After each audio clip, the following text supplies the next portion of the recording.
Chapter 1 Caged Bird. Konoha 63 years. Brother Fenghou, look, I have successfully graduated and I am now a genin. The big trees with dense branches block out the scorching sun. Under the starry light and shadow, the short-haired girl with white eyes excitedly pointed at the forehead protector hanging around her fair neck.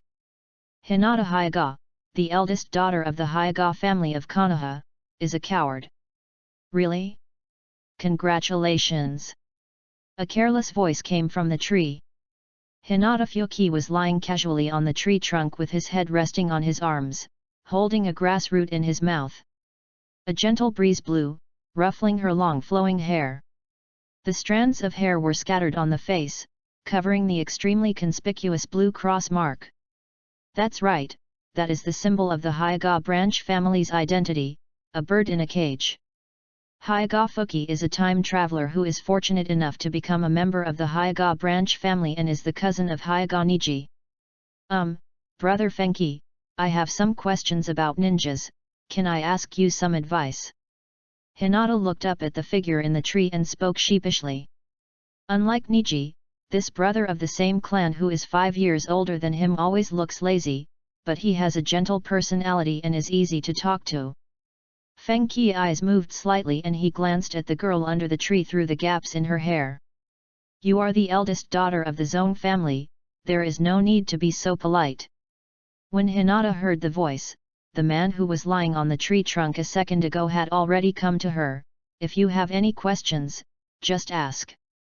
I will definitely tell you everything I know. Of course, I can forget about tasks above A level. That touches on my blind spots in knowledge. Hinata, who had just graduated, was shocked by the A-level task and waved her hands repeatedly. No, it's not such a high-level question. After standing there with a red face and poking her fingers for a long time, she finally spoke shyly. I just want to ask you, after graduation, will different teams have the opportunity to work together on missions? Hyuga Fuki, who was half a head taller than Hinata, lowered his head slightly and glanced at the other person, who looked like he almost had a certain yellow-haired person written all over his face. Newly graduated ninjas need to do some tasks like helping old ladies cross the road first. They are still far from forming a team with the last ninjas to leave the village. He brushed off the dust from his special jonin vest. That's it. Hinata showed a visibly disappointed look on her face. She had a very long reaction time and was stunned for a long time before she noticed the last place mentioned by Fenghou. Her face immediately turned red. I don't want to team up with Naruto-kun. I didn't say Uzumaki Naruto's name either. Fenghou yawned. Even though he was already familiar with the original work, he was still shocked when he saw Hinata's timid, cowardly, and shy appearance with his own eyes. That yellow-haired guy got a really good deal. After hearing Fenghou's words, Hinata's face became even redder, and even heat was coming out of it. After being stunned for more than 10 seconds, Hinata finally recovered from the social suspense of having her thoughts exposed in front of her, and hurriedly took out a bracelet of not very fine workmanship from her pocket. Well, Brother Fenghou, thank you very much for your guidance. This is the gift I wanted to give you when you graduate a long time ago. Hinata held the handmade bracelet in both hands, lowered her head and bowed slightly, then handed it to Fenghou. While at the ninja school, Fenghou would occasionally instruct her in physical skills and ninjutsu. He had a pretty good impression of Hinata, his cheap cousin. Unfortunately, the class division between the Hyuga main family and the branch family is too strict. Hinata, you are the eldest daughter of the main family. According to the rules, I cannot accept your gift. Fenghou said expressionlessly. The second time Hinata heard the words the eldest lady of the main family, her pretty brows frowned slightly, and the blush on her face due to shyness faded a lot. Brother Fenghou is Brother Fenghou. She made the correction seriously. However, she was a coward and before she could stand up for 2 seconds, she looked into Fenghou's eyes and then withered again, her voice as soft as a mosquito, at least when there's no one else around.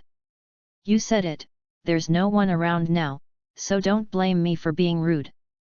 FENGHOU's style suddenly changed, and his casual and lazy face showed a bit of a wretched bad uncle's expression. He took a step forward and approached Hinata. Brother FENGHOU, what are you going to do? Hinata was startled and wanted to step back, but she didn't have the strength. She could only watch FENGHOU stretch out his big hand towards her. Of course. Pat. FENGHOU raised his hand and pressed it on Hinata's head, rubbing and playing with it for a while, then slowly withdrew his hand and walked past Hinata, who had a look of surprise and shyness on her face. A coward who doesn't even have the courage to express his feelings to the person he likes has no right to say such cool words. The lazy voice that came into Hinata's ears made her face turn red, and she stood there in a daze, flustered. When she came to her senses and looked behind her, the sunlight was shining on the empty street, and she could no longer find her brother FENGHOU. Not far away, in a dim alley, FENGHOU leaned against the damp wall, silently looking at the bracelet in his hand, which was not exquisite but showed traces of hand-woven. You are kind and timid by nature. Even if you want to, you can't make any changes. Destiny is such a troublesome thing. He raised his hand and touched the caged birthmark on his forehead. After pondering for a few seconds, he finally put the bracelet on his wrist and pulled his sleeve to cover it. As a time traveler, FENGHOU does not have the humanized plug-in of the system, but a unique skill. One of the 8 unique skills under one person, FENGHOU. FENGHOU can set the center palace under his feet and turn the 4 plates in the Kimen Bureau at will. In the game, time, space, and the interaction between the 4 plates are all determined by the user. All the various forms of things in the world are inseparable from the word change. As the pinnacle of Kimen Dunshu, FENGHOU has a very high upper limit, and its final form can even control the changes of all things. However, the flaws of this secret technique are also very obvious. That is, the overly inflated desire will cause the user to fall into an illusion from which he cannot extricate himself, and sink to death. Simply put, the less desires a person has, the more he can practice it to the extreme. After finally winning the resurrection match and traveling to the Naruto world, FENGHOU thought he could not do it and had no aspirations at all. But compared to becoming a crazy old man, he felt that marrying a beautiful wife and quietly observing the changes and developments in the Naruto world as a bystander was still barely acceptable. This is also the origin of his special Jonin status. Other mediocre ninjas are listed as special Jonin because they are particularly outstanding in some aspects, but FENGHOU is just the opposite. Immersed in the circle of ninjas fighting each other, the desire to become stronger will expand infinitely. So even though he could be officially promoted to Jonin simply in terms of ability, his personality is too Buddhist. When he has nothing to do, he just wanders around the village, and when he has tasks to perform, he asks for leave. If you really can't refuse a task, just slack off within your ability. Even the 3rd Hokage Sarutobi Hiruzen has complained more than once that Hinata FENGHOU's personality is too lazy. The good news is that Bun, which originally focused on the 4 symbols and 8 trigrams and the acupuncture points of the human body, has a high degree of compatibility with Kimen after following the trend. This allows FENGHOU to accurately control his own state when using FENGHOU, ensuring the critical point of going crazy. The two complement each other. The bad news is that he did not travel through time to become a member of the Zong family and became a bird in a cage. New author, new book, please read and collect it. End of this chapter. Chapter 2 Hinata Hanabi. Konoha, Hyuga clan territory, training ground. Drink. A childish shout was heard, and Hinata Hanabi, who was only 7 years old, pushed the person she was sparring with back with a palm. Her long flowing hair fell in front of her chest, hanging on her sweat-soaked training suit. The tightly pursed lips, the slightly wrinkled brows and the determination revealed in those pure white eyes are not what a young girl should have. Ever since teacher Kurenai came to visit and told her sister Hinata that she had become a genin, and she heard her father say indifferently, "If you die, you die," Hanabi has trained even harder. She wants to change the fate of the Hyuga family and wants to help her favorite sister shoulder all the burdens. The training has paid off, Hanabi. I'm very satisfied with your performance. Page 2. Next to him, the Hyuga family's patriarch, Hyuga Hayashi, praised him out loud, but his cold eyes showed no emotion.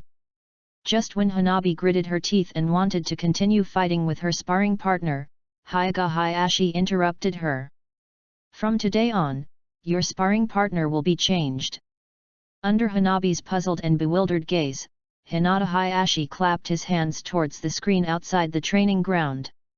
A tall figure with long hair walked out slowly. Especially the jonin vest, the caged bird mark, and the lazy face that looks as sleepy as if it hasn't woken up yet. Brother Fenghou. Xiao Huahuo recognized the man immediately. As a genius in the Hyuga family who is more popular than Hyuga Niji, Hyuga Fuki would appear in the main family from time to time, so she is no stranger to him. Hisashi-sama, Hanabi-sama. Feng Qi walked closer and bowed slightly. This was the clan's custom. Feng Qi, now you know the purpose of calling you here, right? Hinata Hayashi said indifferently. I know. I will teach Lady Hanabi the ninjutsu. Looking down at the cute and dull Hanabi, Feng Qi remembered the notice he had received and said in a deep voice, and the special bloodline limit I possess. In the ninja world where death is a possibility, Fenghou has experienced several life and death crises. It was inevitable that FENGHOU was known to the Konoha and Hyuga families. They attributed this never-before-seen ability to a mutation of the Byakugan inherited from ancient times, similar to the Manjiki Sharingan. Feng Qi can only use FENGHOU Qi Men after opening the white eyes. Well, let's get started right away. Hinata Hayashi waved his hand. Fenghou and Huahuo moved forward with one hand and simultaneously made the starting move of the soft fist. Please give me more advice, Brother Fenghou. Thank you for your guidance, Master Hanabi. As soon as she finished speaking, Hanabi, who had decided to become powerful, had veins bulging around her eyes and was the first to open her Byakugan. After seeing the flow of chakra in Fenghou's body, she rushed over quickly, and her small palm pointed directly at Fenghou's Tiantu point located in the upper center of his chest, which is the life gate in the 8 gates of ninjutsu. If this acupuncture point can be hit and sealed, the ninja's chakra mobilization will become quite difficult and chaotic. The idea and courage are both good, but the intention is too obvious. It was not until Hanabi's attack reached his face that Feng Qi, who was motionless, slowly raised his arm and casually pushed Hanabi's palm away. Xiao Huahuo was stunned. The seemingly casual and light movement actually spread through the arm to the whole body, causing the center of gravity of the whole body to shift. As a result, her chest was exposed to the other party without any protection. Seeing Feng Qi palm knife coming towards her, Huahuo hurriedly stomped her foot on the ground, forcing herself to stabilize her center of gravity while suddenly turning her body to the side to avoid the attack. Feng Qi, whose attack missed, did not rush to retract his arm. Instead, he turned his eyes slightly and glanced through his hanging long hair at Hanabi, who was once again in an attacking posture. It has to be said that with the resources allocated to her by the main family, Xiao Huahuo, who is already quite talented, has shown quite sophisticated physical skills. Instead of retreating due to the imbalance of his body, he was able to seize the opportunity to counterattack. But she was just a child after all. Feng Qi raised his arm and waved it lightly, blocking Huahuo's palm that was thrusting towards him. The surging chakra wind blew up his long flowing hair. Huahuo's eyes narrowed, and she immediately transferred her body strength from her arms to her right leg. She quickly jumped up, spun 2.5 times in the air, and then kicked Feng Qi in the face. Feng Qi had already seen through her movements and raised his other arm to block the kick before it landed. Boom! There was a muffled sound, and Huahuo's kick with all her strength had no effect at all. Instead, she was hit in the abdomen by Feng Qi Bagua palm. The small body flew backwards in an instant, plowing 2 furrows of more than 10 meters in the dirt, barely able to stabilize the backward trend. "My apologies, Hanabi-sama." Fengchi retracted his outstretched arm and saluted slightly to Huahuo with an expressionless face. During the entire short battle, he didn't even roll his eyes. Huahuo pressed her aching abdomen with one hand, pursed her lips, and stared at Fengqi's slightly raised right arm with her white eyes. In addition to unwillingness, there was also a hint of inexplicable anger on the clean little face. Due to the fight just now, Fengqi's slender cuffs were lifted up, revealing the handmade bracelet he was wearing on them. And this was exactly why Hanabi felt inexplicably angry. It's not because of the difference in strength between the two sides, but why is there a bracelet that my sister made by hand on your hand? Xiao Huahuo couldn't help but ask loudly. Recently, Sister Hinata has been working hard to weave a bracelet. She has consulted many professionals for this and spent a lot of energy. She was very familiar with the appearance of the bracelet and thought it was a gift from her sister, but she didn't expect it to appear in Hinata Fuki's hands. This made Hanabi, who had an extreme sister complex, a little out of control, and chakra overflowed from her body. In this angry state with adrenaline surging, a hazy shadow of the Bagua formation actually appeared under her feet. Seeing this, Hinata Hayashi, who had been watching the fight indifferently, could no longer remain calm and stood up involuntarily, that is, the soft fist method Bagwazang. In a moment of amazement, the little firework that had been ready to go had already rushed out and appeared in front of Fengqi, who also had a look of surprise on his face. Bagua 2 palms. Along with Hanabi's angry shout, 2 palm strikes condensed with chakra were quickly launched. Fengqi took a slight step and pushed out with one hand to dissolve it. Bagua 4 palms. The strong wind blew, and 4 consecutive palm strikes attacked the key acupoints of the body with even more fierce and swift force. Fengqi still easily resolved it with almost the same movements. In order to see the limit of Hanabi, he did not release an overwhelming amount of chakra, but kept it at a level that could just offset Hanabi's. Bagwazang is a classic move of Hyaga's soft boxing. Each palm has a very deadly power and can cause serious damage to one of the combatants if one is not careful. From this we can see that with the dual blessings of Fenghoukuman and Byakugan, Hinata Fengqi's control over power has reached a very sophisticated level. Bagua 16 palms. After a brief pause, Huahuo's attack suddenly climbed to the limit. His arms turned into afterimages, and all his palm techniques were almost superimposed on each other, pointing towards Fengqi like a storm. As the defending party, Fengqi used both hands this time to block all attacks in an orderly manner. Bang bang bang! The muffled sounds of high-speed palm collisions were heard one after another. End of this chapter. Chapter 3, Fighting with Hyaga Hayashi. At this age, he can already deliver 16 palm strikes. He is truly a genius. Just when Fengqi was about to finish his work, he unexpectedly found that Huahuo, with blood oozing from the corners of her mouth and gasping for breath from exhaustion, was still relentless. She gritted her teeth and took a step forward, taking the 32 palms starting posture a step further. "No, it's just a bracelet for your sister. Is it necessary to risk your life to such an extent?" Looking at Hanabi in this state, Fengqi was refreshed on the degree of sister complex of this future Hanabi of Konoha village. However, this time, he saw that the chakra flow in Hanabi's body was extremely dangerous, so he no longer passively defended himself. Veins appeared at the corners of his eyes, and after rolling his eyes, he placed his index and middle fingers together in front of him. The blue light under his feet intertwined and entangled, the kimen rotated, and the 4 plates twisted, forming a kimen formation diagram that was more complicated and mysterious than the Hyaga Bagua formation. Sun means the merits of incense and sandalwood. Countless wooden strips broke through the ground and were like flexible ropes, going around Hanabi's little feet, along her smooth calves, around her flat belly and chest, until they bound her tightly as she rushed forward, lifting her into the air so that she could not move. The fresh scent of sandalwood, which has a slightly calming effect, rushed into Hinata Hanabi's nostrils and flowed through her limbs and internal organs. The chakra that had become agitated due to jealousy and anger regained stability at a speed visible to the naked eye. Seeing that Huahuo had taken the initiative to stop rolling her eyes and her emotions were gradually calming down, Feng Qi raised his hand and untied the sandalwood restraints.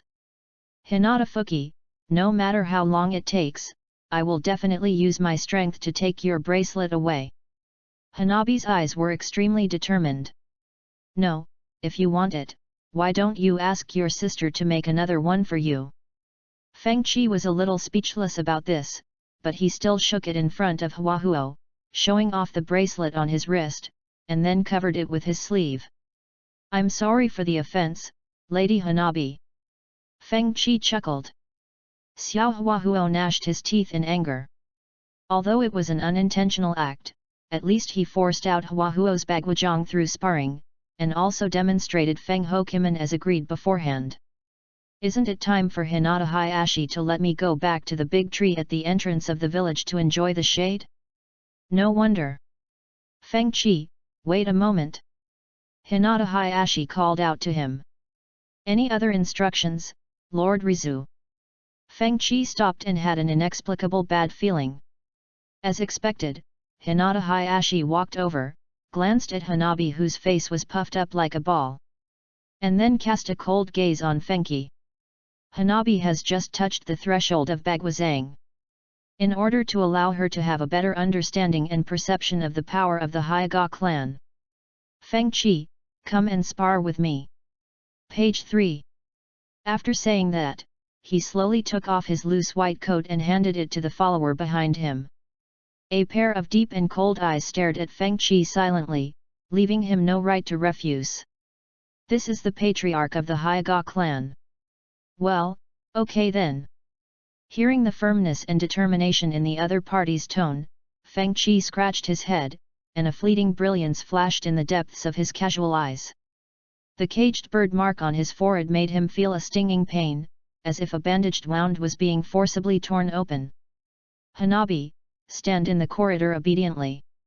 Remember, you must deeply engrave the upcoming battle in your mind and don't miss any details. After giving Hanabi a serious explanation, when Hinata Hayashi turned around and looked at Feng Qi, veins appeared around the pair of pure white eyes under his smooth forehead. He took a steady horse stance, with his hands in front and behind, making the classic opening move of Haiga gentle fist. Feeling the powerful chakra emanating from her father, Hanabi, who had just been extremely resentful of Feng Qi, couldn't help but clench her fists, a look of worry appearing on her face. She was kind-hearted by nature and knew very well how powerful and strict her father was, so she couldn't help but feel a little sympathy for Feng Qi. In Xiao Hanabi's opinion, Feng Qi, who is not even a formal jonin, has no chance of being a match for his father and will definitely be beaten.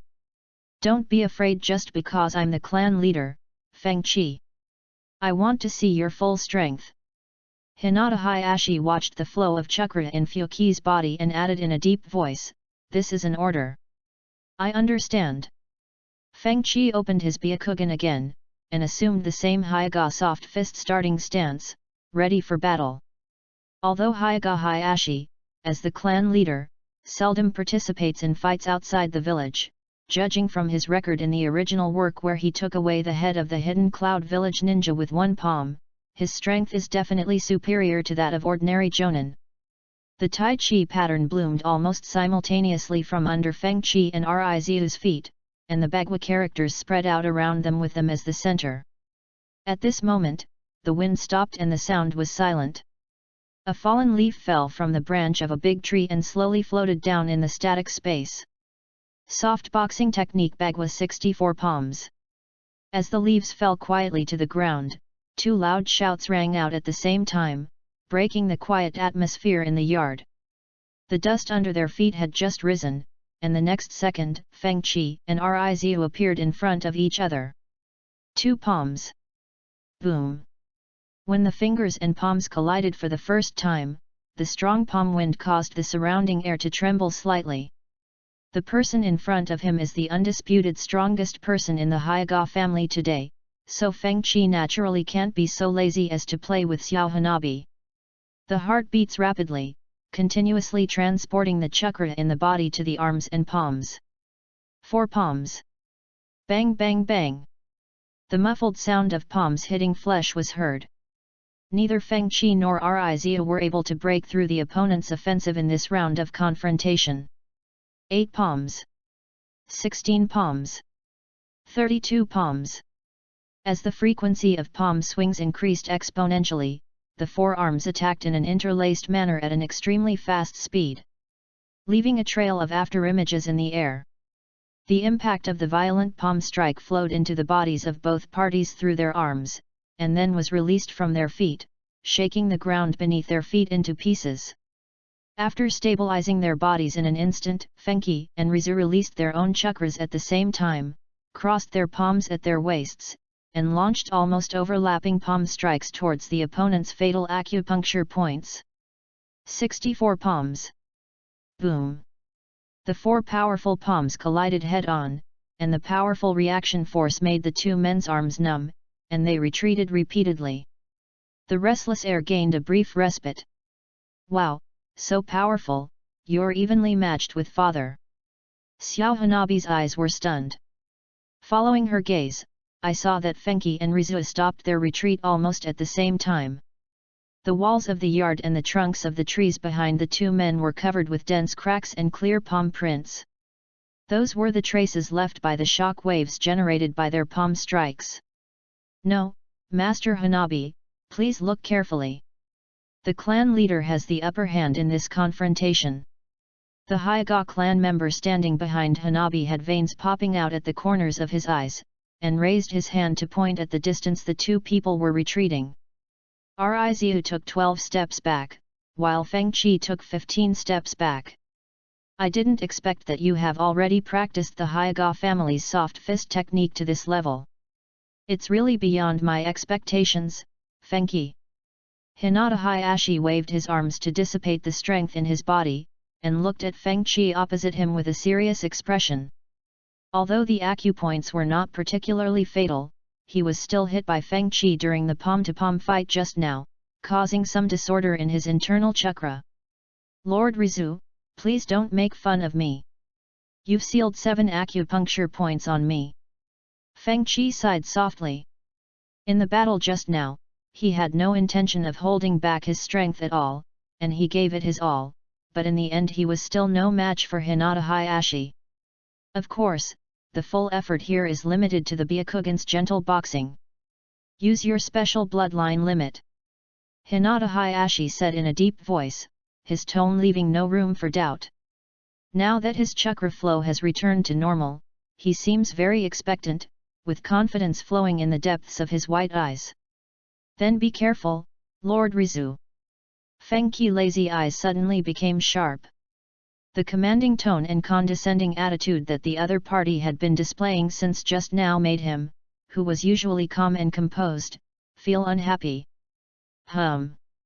The 4 symbols and 8 trigrams Kimen formation diagram emerged again from under Fengchi's feet, and continued to extend in all directions, covering the entire courtyard and including the Rinkarizu. Kun character, Tuheshe. End of this chapter. Chapter 4. Fighting between Jonin. Under Fengchi's control, the hard ground became smooth and flexible. The soil squirmed like a pitch-black python slowly raising its head and rushed straight towards Hinata Hayashi. Just now it was similar to the first generation's wood release, and now its earth release. Moreover, almost all of them only have one starting move, and you don't even need to make a seal. Those eyes! Hinata Hayashi stared at Fengchi's eyes vigilantly. Facing the speeding Tuhi cart, he took a step forward and pushed his arm fiercely, smashing it to pieces with his soft fist that was soft but firm. Amid the flying dirt and debris, Hyuga Hayashi put his hands behind his back and rushed towards Hyuga Fengchi, who was standing in the center of Kimen at an extremely fast speed. Let me see what other moves you can perform. Hayashi came closer, concentrated the chakra of his right palm highly, and struck Fengchi's chest with great force and violence. Fengchi rolled his eyes slightly, and while steadying his lower body, he swung his arms, one hand on Rizu's arm, and the other hand to hold down the sharp palm strike. The yin-yang Tai Chi formation diagram appeared behind him. It was obviously a light and casual movement, but it moved Rizu's entire body, making his fierce attack like hitting a quagmire with no obvious feedback. And this is exactly the Tai Chi cloud hands, which uses clever force to dissolve the fierce force. The moment the two sides came into contact, Rizu, who was also good at using softness to overcome hardness, noticed Fenghi's moves. He stomped the ground with one foot, grabbed Fenghi's wrist with his backhand, and broke the entanglement of Fenghi's strength in the opposite direction. From Xiao Huahuo's perspective, the two people who were sticking close to each other at this moment were moving as leisurely and slowly as an old man at the entrance of the village. But with the insight of her Byakugan, she could see very clearly that the chakra around Brother Fenghi and her father was extremely turbulent and violent. Even the sand and dust under their feet were split into fuzzy Tai Chi patterns by the two air currents. This confrontation shocked the little girl greatly. Over there, after several twists and turns to regain the initiative, Rizu rolled his eyes and suddenly stretched out his arms, knocking Fenghi back several meters. Just as he was about to press on with his victory, he saw Fengchi standing in front of him with his index finger raised. The word Li, left, the light of fireflies flowing. Stars of green flames emerged from Fenghi's body and floated towards Rizu like fireflies that could be crushed at will. Seeing the unusual move, Hayashi hurriedly stopped chasing. Just as he was about to jump away to evade, the ground behind him suddenly cracked and several earth dragons blocked his retreat direction. There were fireflies in front and earth dragons behind. There was no escape for Hayashi, who made a quick judgment. A large amount of chakra gushed out of the acupuncture points all over his body, and his body began to spin at high speed. Back to the days. The soft fist technique, which is known as an absolute defense, stirred up the explosive flames and the menacing earth dragon, and then bounced them all away.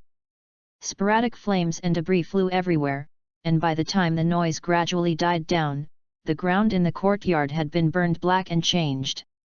However, the area where the Sun Foot was standing was intact. Even after performing wood style, earth style, and fire style, there is still no noticeable reduction in chakra. This kid is hiding quite well. Hinata Hayashi's expression became noticeably more serious. He had never had a head-on fight with Fengchi like he was doing now. He basically just watched the sparring as a proud clan leader. Fengchi always stopped at the right time and did not show any intention of overdosing his opponent. Now that he was personally involved, Hayashi finally understood why the third Hokage always asked him to do ideological work on Fuki every now and then and make greater contributions to Konoha. Fenghi, who possesses the special bloodline limit, is not only a ninja with great potential, but also a Hyuga genius who surpasses everyone in their main family. Looking at the blue mark on Fenghi's forehead, Hinata Hayashi, who was fearful in his heart, took a heavy step forward, raised his palms in front of his chest, and the amount of chakra continued to rise. The Kimen formation diagram under Fenghi's feet turned slightly, and the dangerous position shifted towards his position. Although he could change the fortune by moving the hexagrams, he did not do so. Instead, he went with the flow and assumed the same posture as Rizu. In a split second of thinking, the two of them completed the accumulation of strength. Page 4. 8 trigrams, empty palm strike. The palm prints that struck out from the air tore through the air and collided heavily with each other. The powerful impact wave caused cracks to appear on the ground of the courtyard. Just as the two forces were in a stalemate and gradually disappearing, Hinata Hayashi quietly raised his finger and activated a strange seal. Whoosh! The caged bird branded on Fenghi's forehead was sensed and started to move on the spot. Countless creepy blue veins emerged around the mark, and intense pain and dizziness gushed out, filling Fenghi's brain consciousness. Although it only lasts for a moment, in a fierce battle, this state of chakra throughout the body falling into madness is undoubtedly quite deadly. Boom! Fengchi was hit head-on by the aftermath of Rizu's air-splitting palm, and his body flew backwards like a rag, hitting the wall of the courtyard behind him heavily. Cough cough. Feng Qi, who regained consciousness, coughed violently, stood up with difficulty and stood on the rubble, with bright red blood flowing from the corners of his mouth. The slowly approaching shadow blocked the bright sunshine. Hinata Hayashi had a blank expression on his face and his eyes were cold and indifferent. Let's stop here for today's sparring. After saying that, he ignored the injured Feng Qi, nor did he explain the reason for suddenly activating the caged bird. He turned around and walked straight towards the confused Xiao Huahuo. This old fellow clearly had the upper hand with the air chop just now, but he still deliberately triggered the caged bird mark. Just like treating Niji when he was a child, this approach is a reminder and warning: your natural mission is to support and protect the main family. No matter how talented you are, don't have any strange thoughts. Feng Qi raised his eyes and took a deep look at the other party's arrogant back, raised his hand to wipe the blood from the corner of his mouth, and said almost through gritted teeth, "Thank you, Master Rizu, for your guidance." Rolling up his sleeves, he left the clan's land without looking back. Walking on the streets of Konoha where villagers were constantly coming and going, and looking at the children playing and fighting not far away, Feng Qi was holding his breath.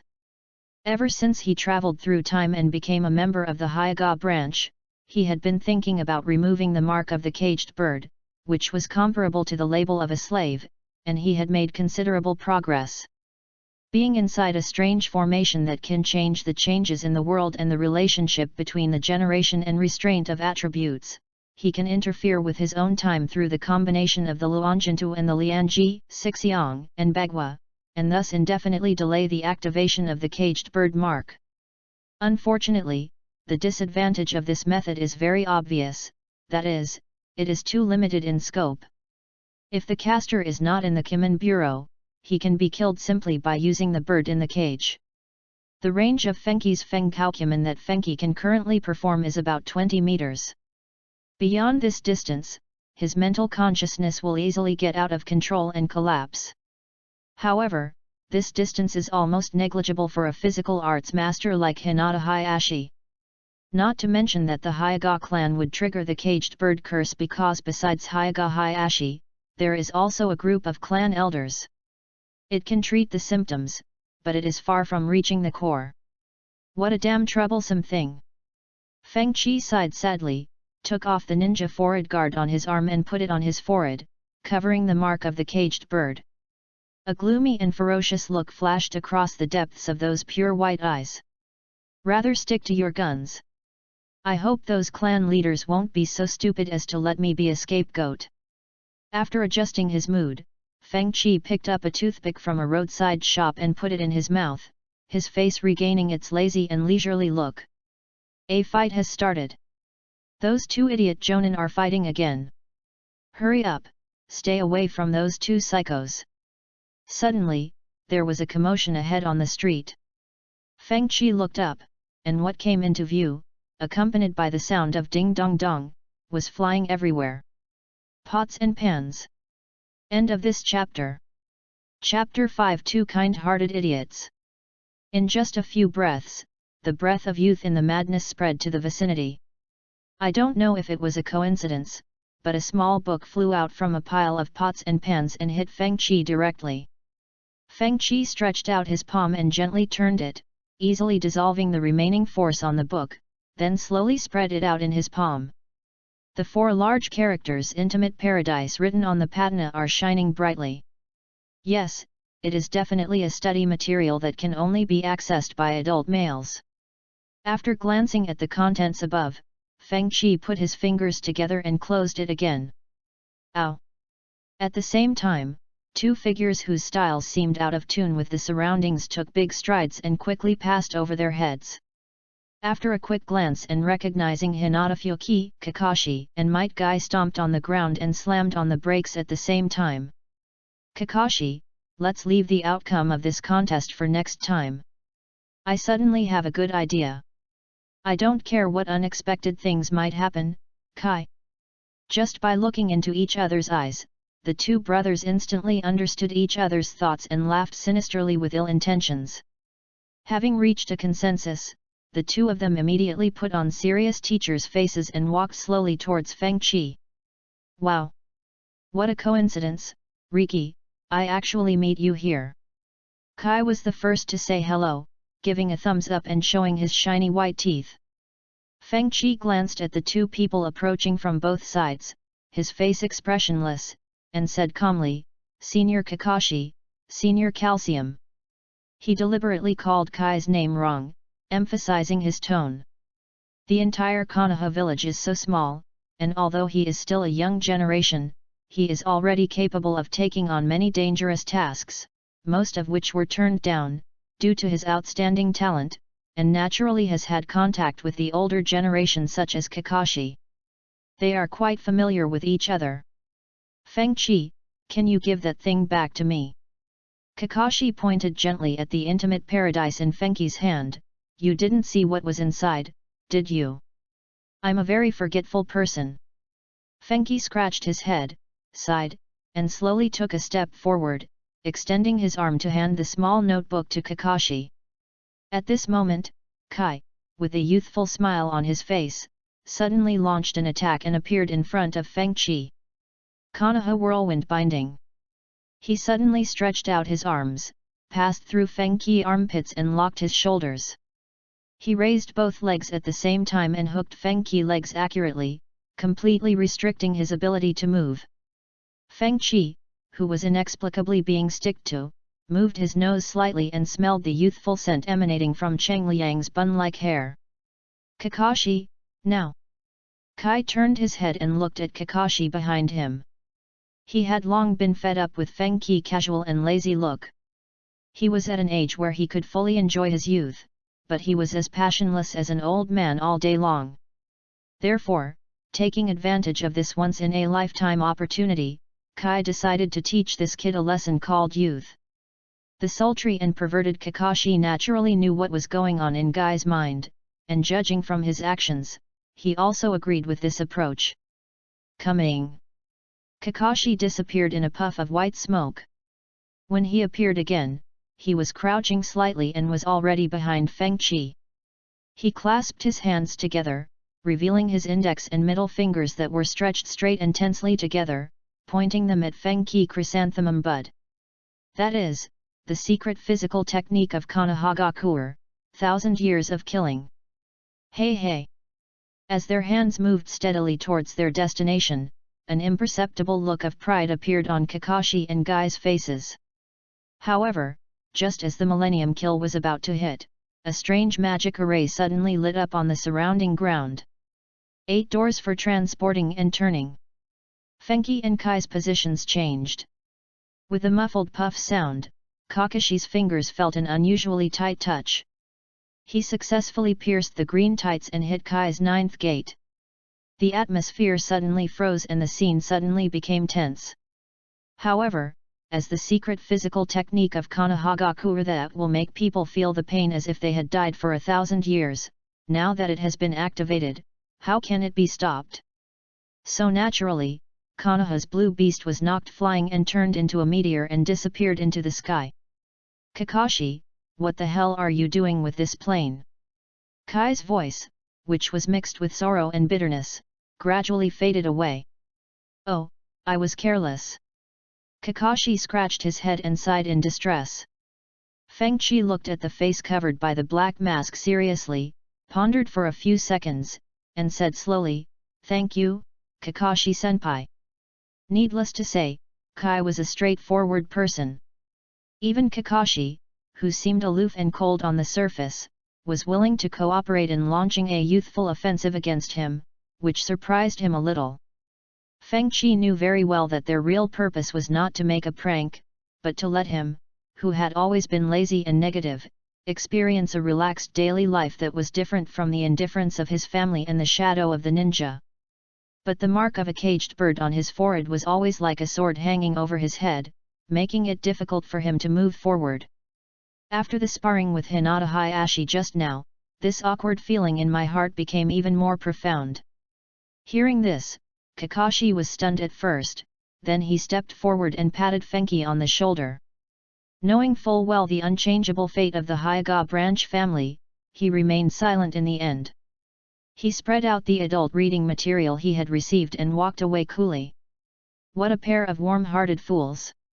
Feng Qi put away his chaotic thoughts and put his hands in his pockets.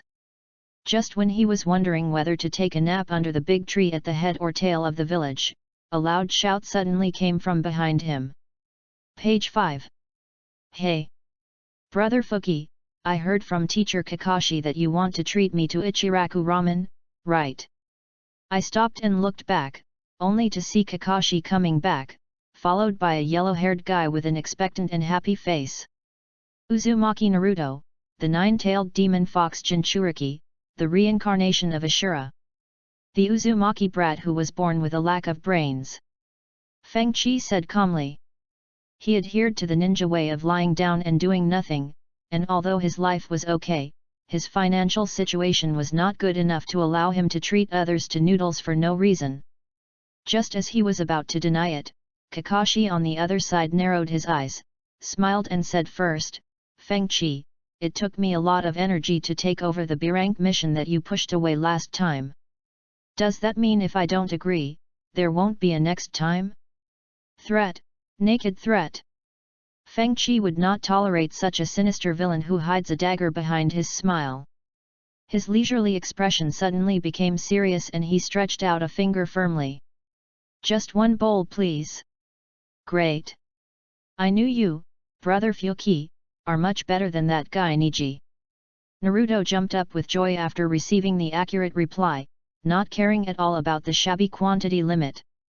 Although I have an all-you-can-eat voucher for Ichiraku Noodle House, it is obviously not the same to eat it yourself or to have someone treat you.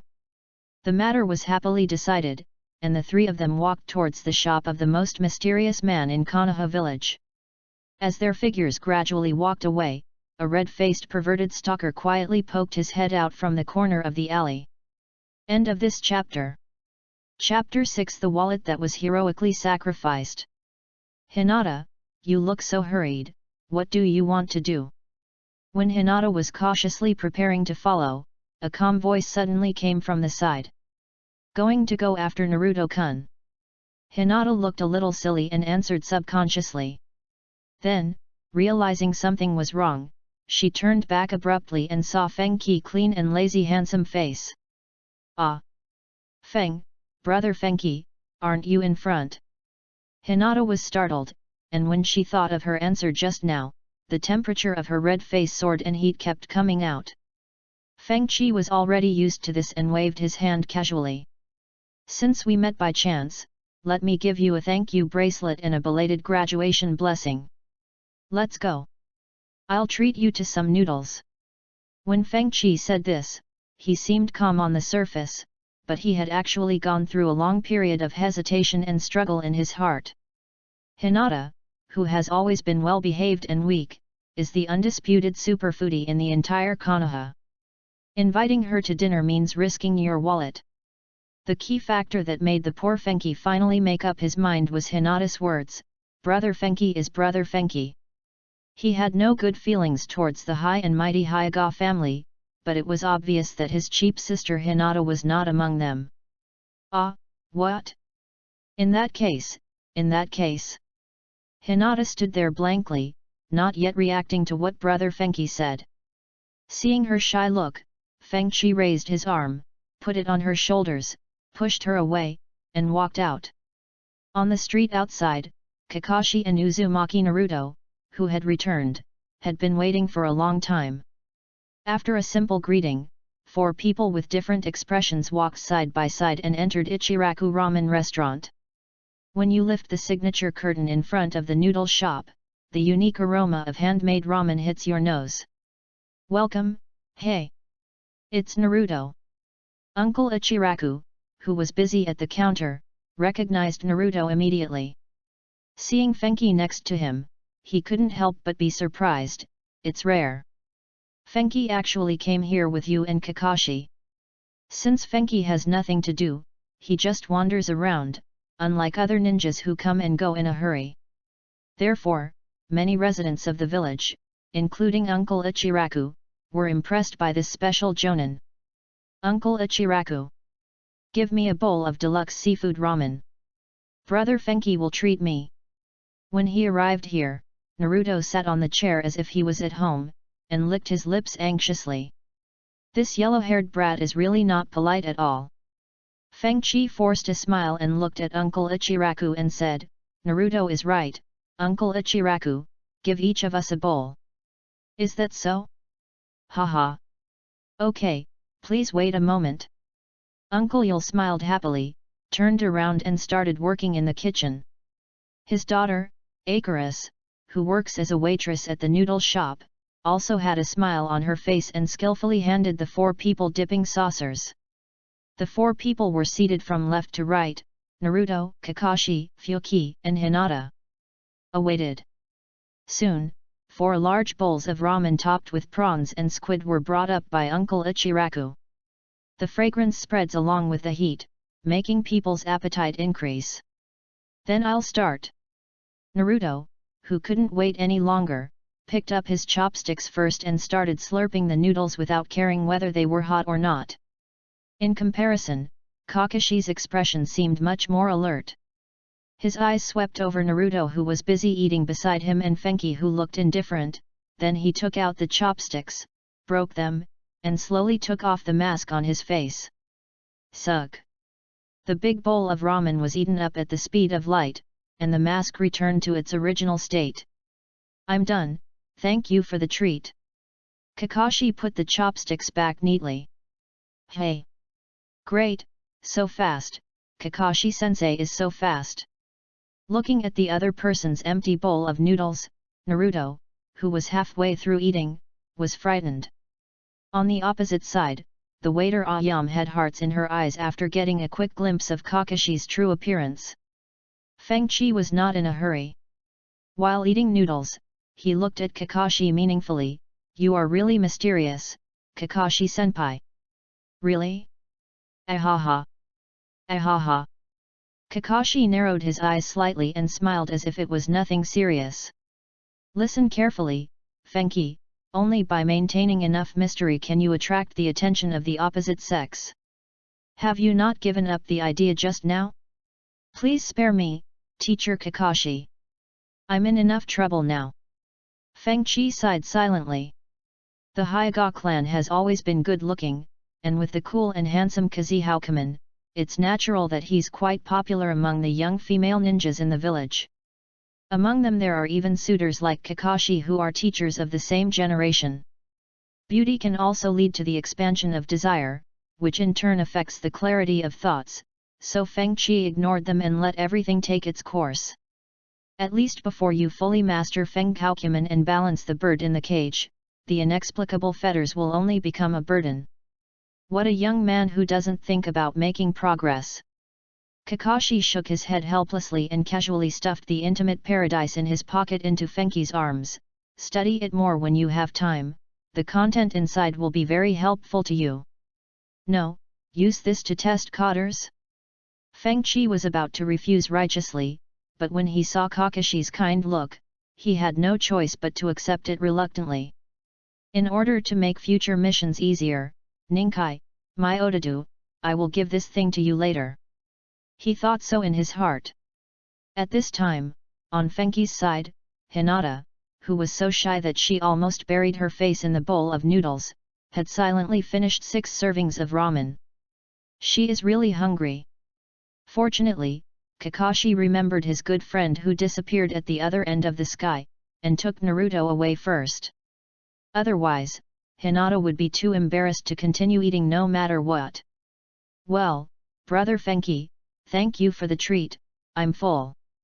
Finally, after finishing the 10th bowl, Hinata put down her chopsticks with a sense of reluctance. It wasn't that she would feel embarrassed if Feng-chi knew that she had a big appetite, but she was kind-hearted and was really worried about his wallet. Hearing this, Feng-chi was unmoved and waved to Uncle Yul directly, Uncle Yul, 5 more bowls, no, 10 bowls. Hinata rolled her eyes in confusion, Brother Fenghou, are you still not full? I ordered this for you.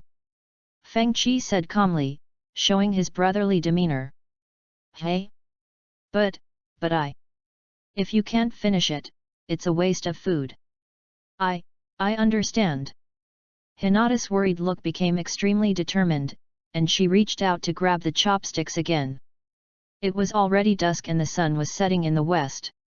The afterglow of the setting sun fell on the streets of Konoha, passed through the gaps in the noodle shop's curtains, and shone on Hyuga Fyoki and Hyuga Hinata, lengthening the figures of the two people sitting side by side. A peaceful and relaxing atmosphere permeates the small noodle shop. Whether it's Uncle Ichiraku who is looking at the siblings from the main family and the branch family with a smile on his face, or Hinata who is eating noodles with a happy look on her face, or FENGHOU who is supporting his face with one hand. No one expected that this ordinary dinner would become their last warm memory. The hand of greed hidden in the darkness is approaching quietly. End of this chapter. Chapter 7 Fate was determined from the beginning. Page 6. A dimly lit room in the Hyuga clan's land. Clan leader Hinata Hayashi sat opposite several clan elders. The atmosphere was solemn and depressing. Do we really want to do this? Hinata Hayashi said in a deep voice. This is a necessary measure to consolidate the position of the strongest clan in Hyuga. In today's declining Uchiha, the emergence of the special Byakugan is a fateful choice. The elder of the main family opposite had a blank expression on his face, and a photo of Hinata Fyoki was placed in front of them. You just fought with Feng-chi, so you should know what those eyes mean. Hinata Fyoki is really not ambitious, and because of that incident, his loyalty to the main family is far from being utterly devoted. In that case, why waste those precious eyes? Transplant it to the talented Hanabi. With the combination of the two, our Hyuga clan will surely give birth to a legendary ninja who is no weaker than Uchiha Itachi, or even comparable to Uchiha Madara. It's just a replacement of a pair of eyes. As long as you untie the bird from the cage, it won't harm his life. For the future of the entire Hyuga family, this is the most correct choice. Several elders from the clan spoke very logically, but to sum it up, it can be said in one sentence: they would not allow someone as powerful as Feng-chi to exist in the branch family. Although Feng-chi's current abilities are not enough to shake the clan, if he grows up and finds a way to break the caged bird, their status will be in jeopardy. Hinata Hayashi's eyes sank as he looked at Feng-chi's lazy and lifeless expression in the photo, and recalled the incredibly complicated formation diagram in the backyard. After a few seconds of silence, he finally nodded slightly, tacitly agreeing to the elder's proposal. On the other side, Feng-chi, who was completely unaware of this, said goodbye to Hinata at the door of the noodle shop, and returned to his residence in the Hyuga branch with an empty wallet. This is a courtyard of decent size, with 3 bedrooms, a living room and a small yard. There are many flowers and plants planted in the yard, and you can smell the elegant fragrance of flowers as soon as you open the door. When Feng-chi is free, he will occasionally spend some time taking care of these flowers and plants to calm his restless heart. It can be considered as an early retirement and leisurely life for the elderly. The whole courtyard was quiet and there was no sign of other people.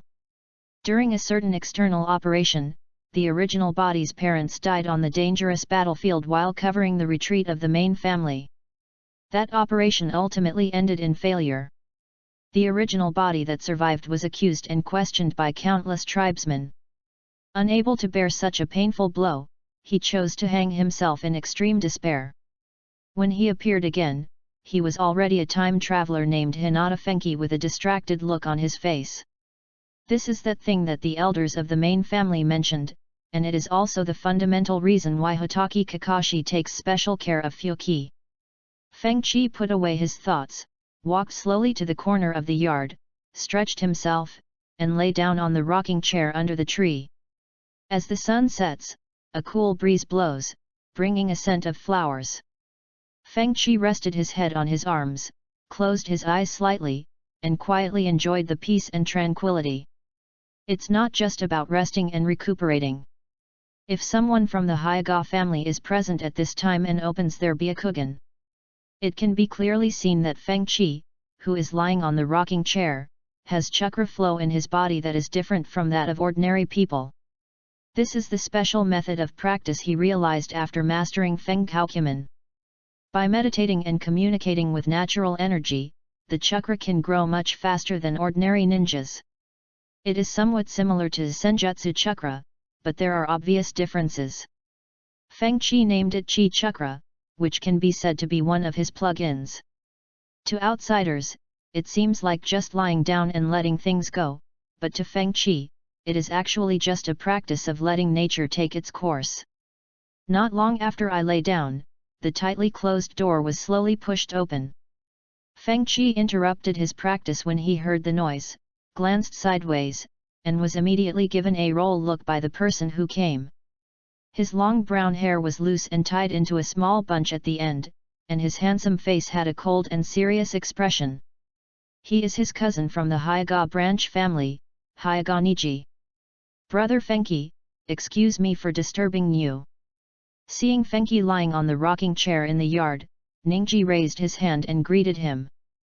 Ningji, what's going on so late at night?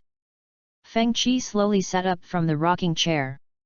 They are both in the Hyuga branch, and their residences are separated by an alley, so he is more familiar with Niji than with Hinata. Regarding the question about ninja taijutsu last time, well, there are still a few things I'm not clear about. Niji scratched his head and said a little embarrassedly. This Hyuga genius who had always been aloof and taciturn in the ninja school behaved much more honestly and modestly in front of Fenghou. So that's what it is. That's easy. Let's just have a fight like before. Fuki dusted off his hands, stood up and walked over to Niji. The two are more like master and apprentice than cousins. During the ninja school, Fenghou would help Ninkai answer his questions and solve his problems when he had nothing to do. Compared to the naive Hinata, he can gain a lot of insights and improve himself from the genius Niji who inherited the Hyuga physical skills. Thank you, brother Fenghou. Please give me more advice. Niji is not the kind of person who is good at expressing himself. After remembering the kindness of his cousin in front of him, he directly opened his Byakugan and assumed the starting posture of Hyuga Gentle Fist. Just attack directly.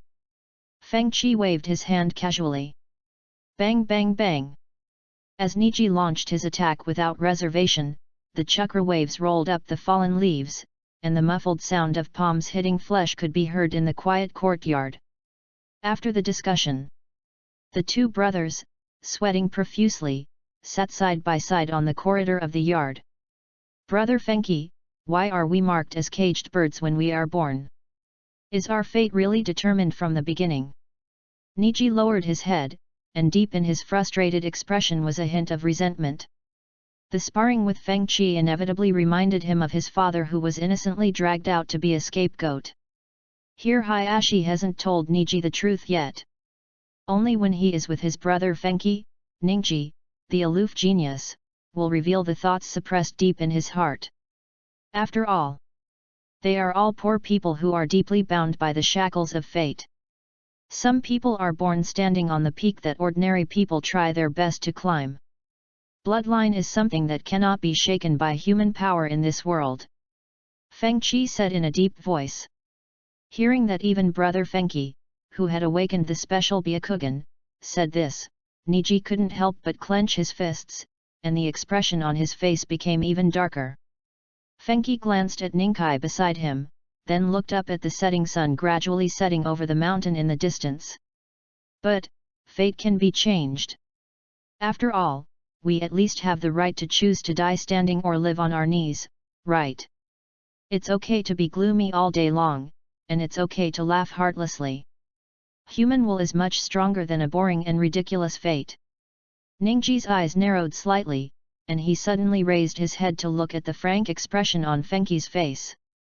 After a few seconds of pause, he said thoughtfully, so brother Fenghou has always been in a lazy and meaningless state. Feng Qi. End of this chapter. Chapter 8 Class. My goodness, you've lost the point. The reason why Feng Qi behaved so Buddhist was simply because he was worried that he would be backfired by FENGHOU Kimen and turn into a madman who was obsessed with possessing the power to cover the universe. Ahem, my situation is a little complicated. Anyway, Niji, if you want to break your fate, then work hard to become stronger. Feng Qi maintained his facial expression and spoke in a deep voice. The result is obvious, he doesn't seem to be good at preaching. Becoming stronger. Niji touched the damn blue mark on his forehead. Can I escape from the cage and fly to freedom? No. Feng Qi ruthlessly shattered his thoughts. If the bird in the cage could be broken so easily, it wouldn't have become a powerful seal that the Hyuga family used to prevent their Byakugan from being taken away.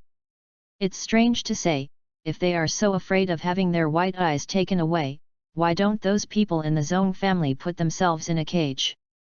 In that case, what's the point of becoming stronger? Niji lowered his head again. His long hair fell down, covering the dullness and loss in his eyes. A breeze blew, blowing up the fallen leaves on the trees. The fallen leaves are like a lone boat on the vast ocean, which can only drift up and down with the surging waves. Feng Qi put away his usual laxity, slowly stood up, a cold light flashing in the depths of his calm eyes. He stretched out his arm, put his index finger and middle finger together, and accurately caught the fallen leaves floating in the wind. The chakra at the fingertips gathered quietly, and with a violent swing, the fragile fallen leaves shot out like kunao, piercing deeply into the roots of the tree that were exposed on the surface of the soil.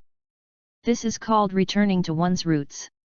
After doing this, Feng Qi calmly asked, what if it is powerful enough to make all the people holding the key to the birdcage disappear?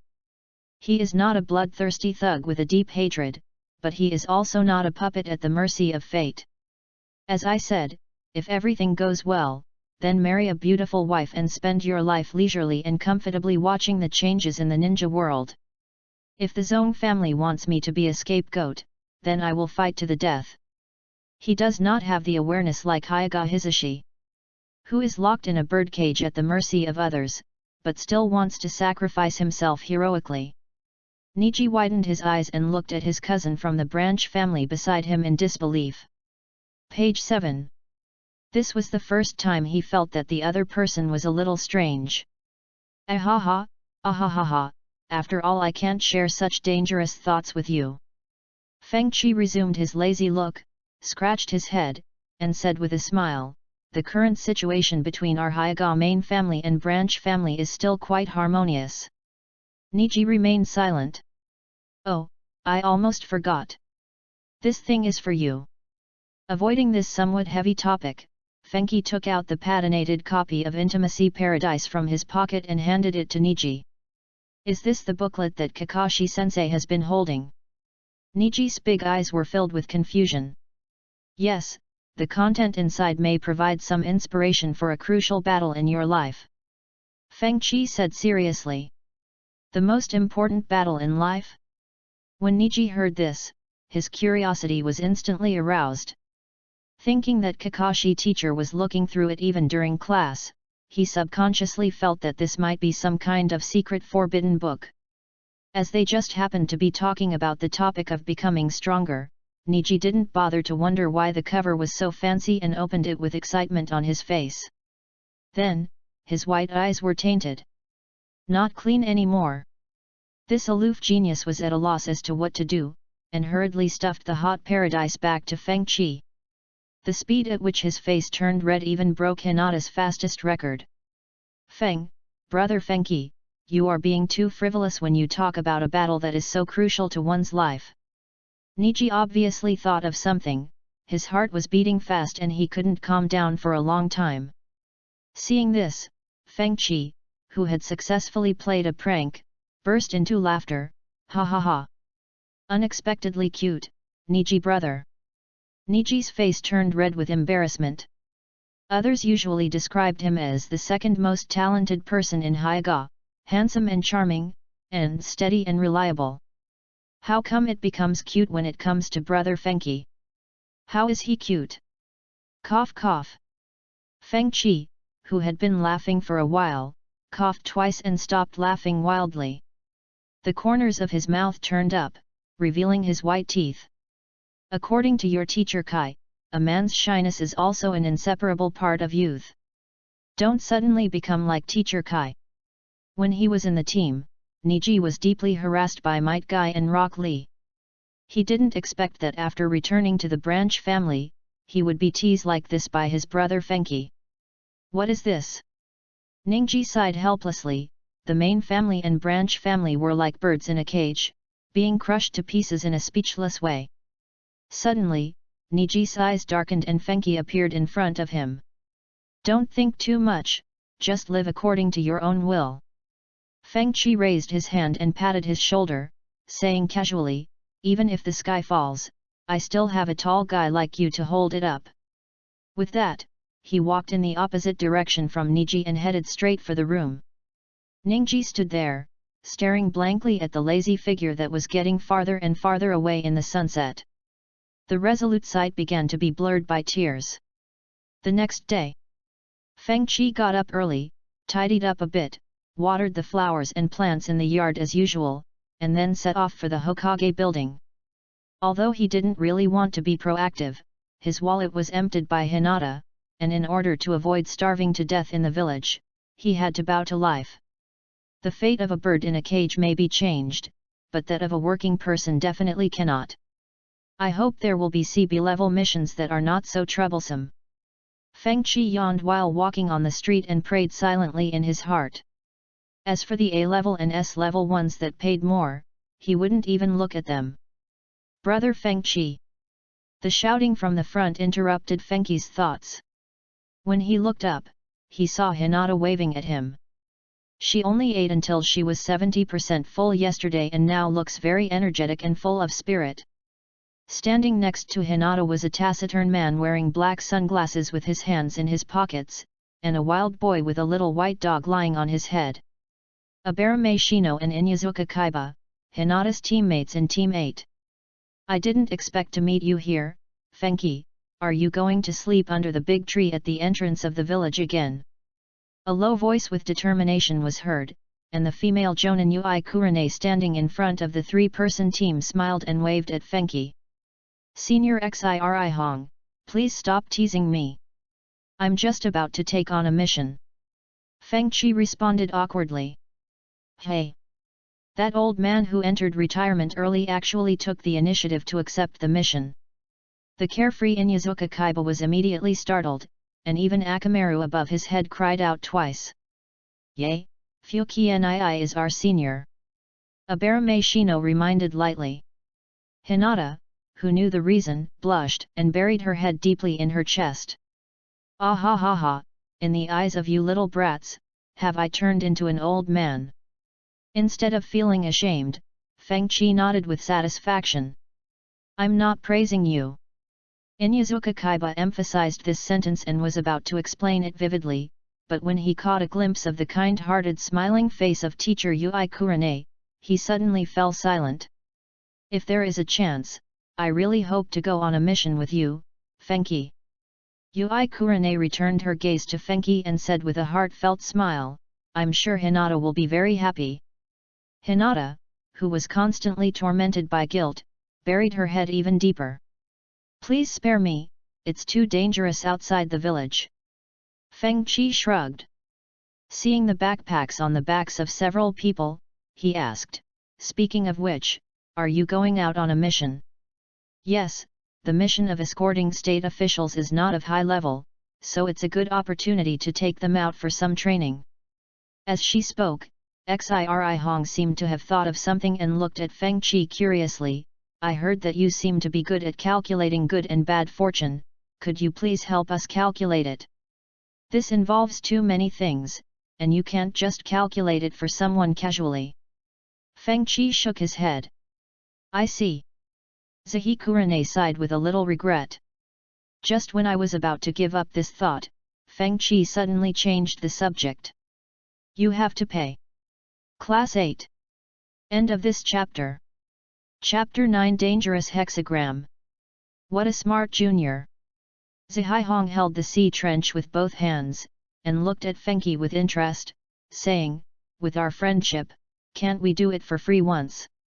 If it's free, you have to pay it back with something else." Feng Qi said calmly.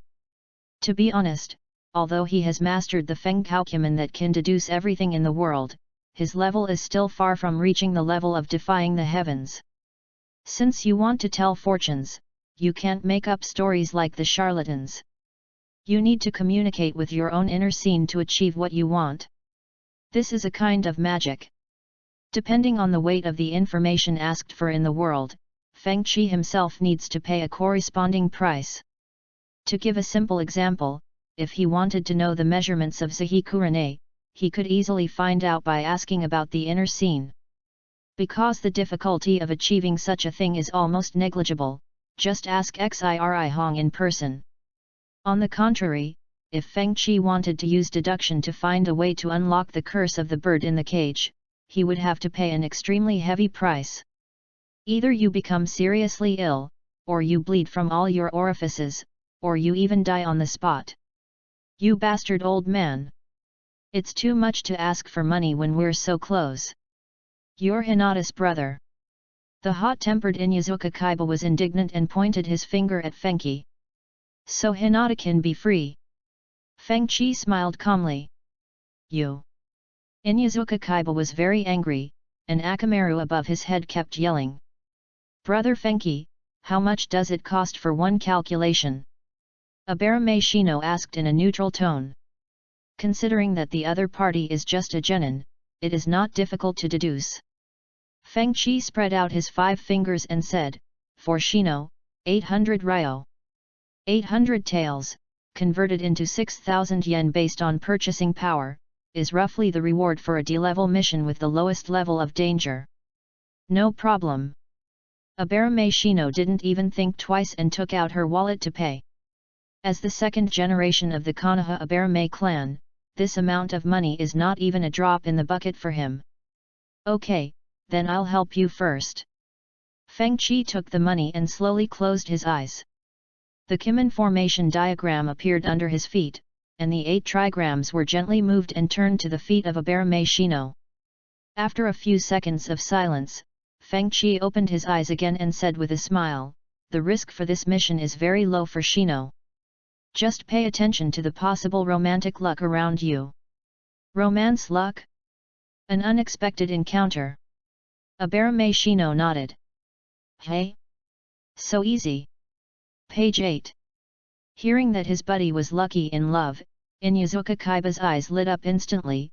Brother Fenki, hurry up and help me calculate it too. After saying that, he who was just complaining about Feng Qi immediately took out the money and offered it. Feng Qi accepted everyone who came to him. After receiving the coins, he activated the Kimen formation diagram again and started a new round of deduction. You're fine too. The words came out in a very concise manner. Hearing this, the expectation in Ya's eyes dimmed. Ah? Just, is that all? What about the other things? That's what the hexagram shows. Feng Qi waved his hand calmly, shattering the last bit of hope in his heart. Damn it!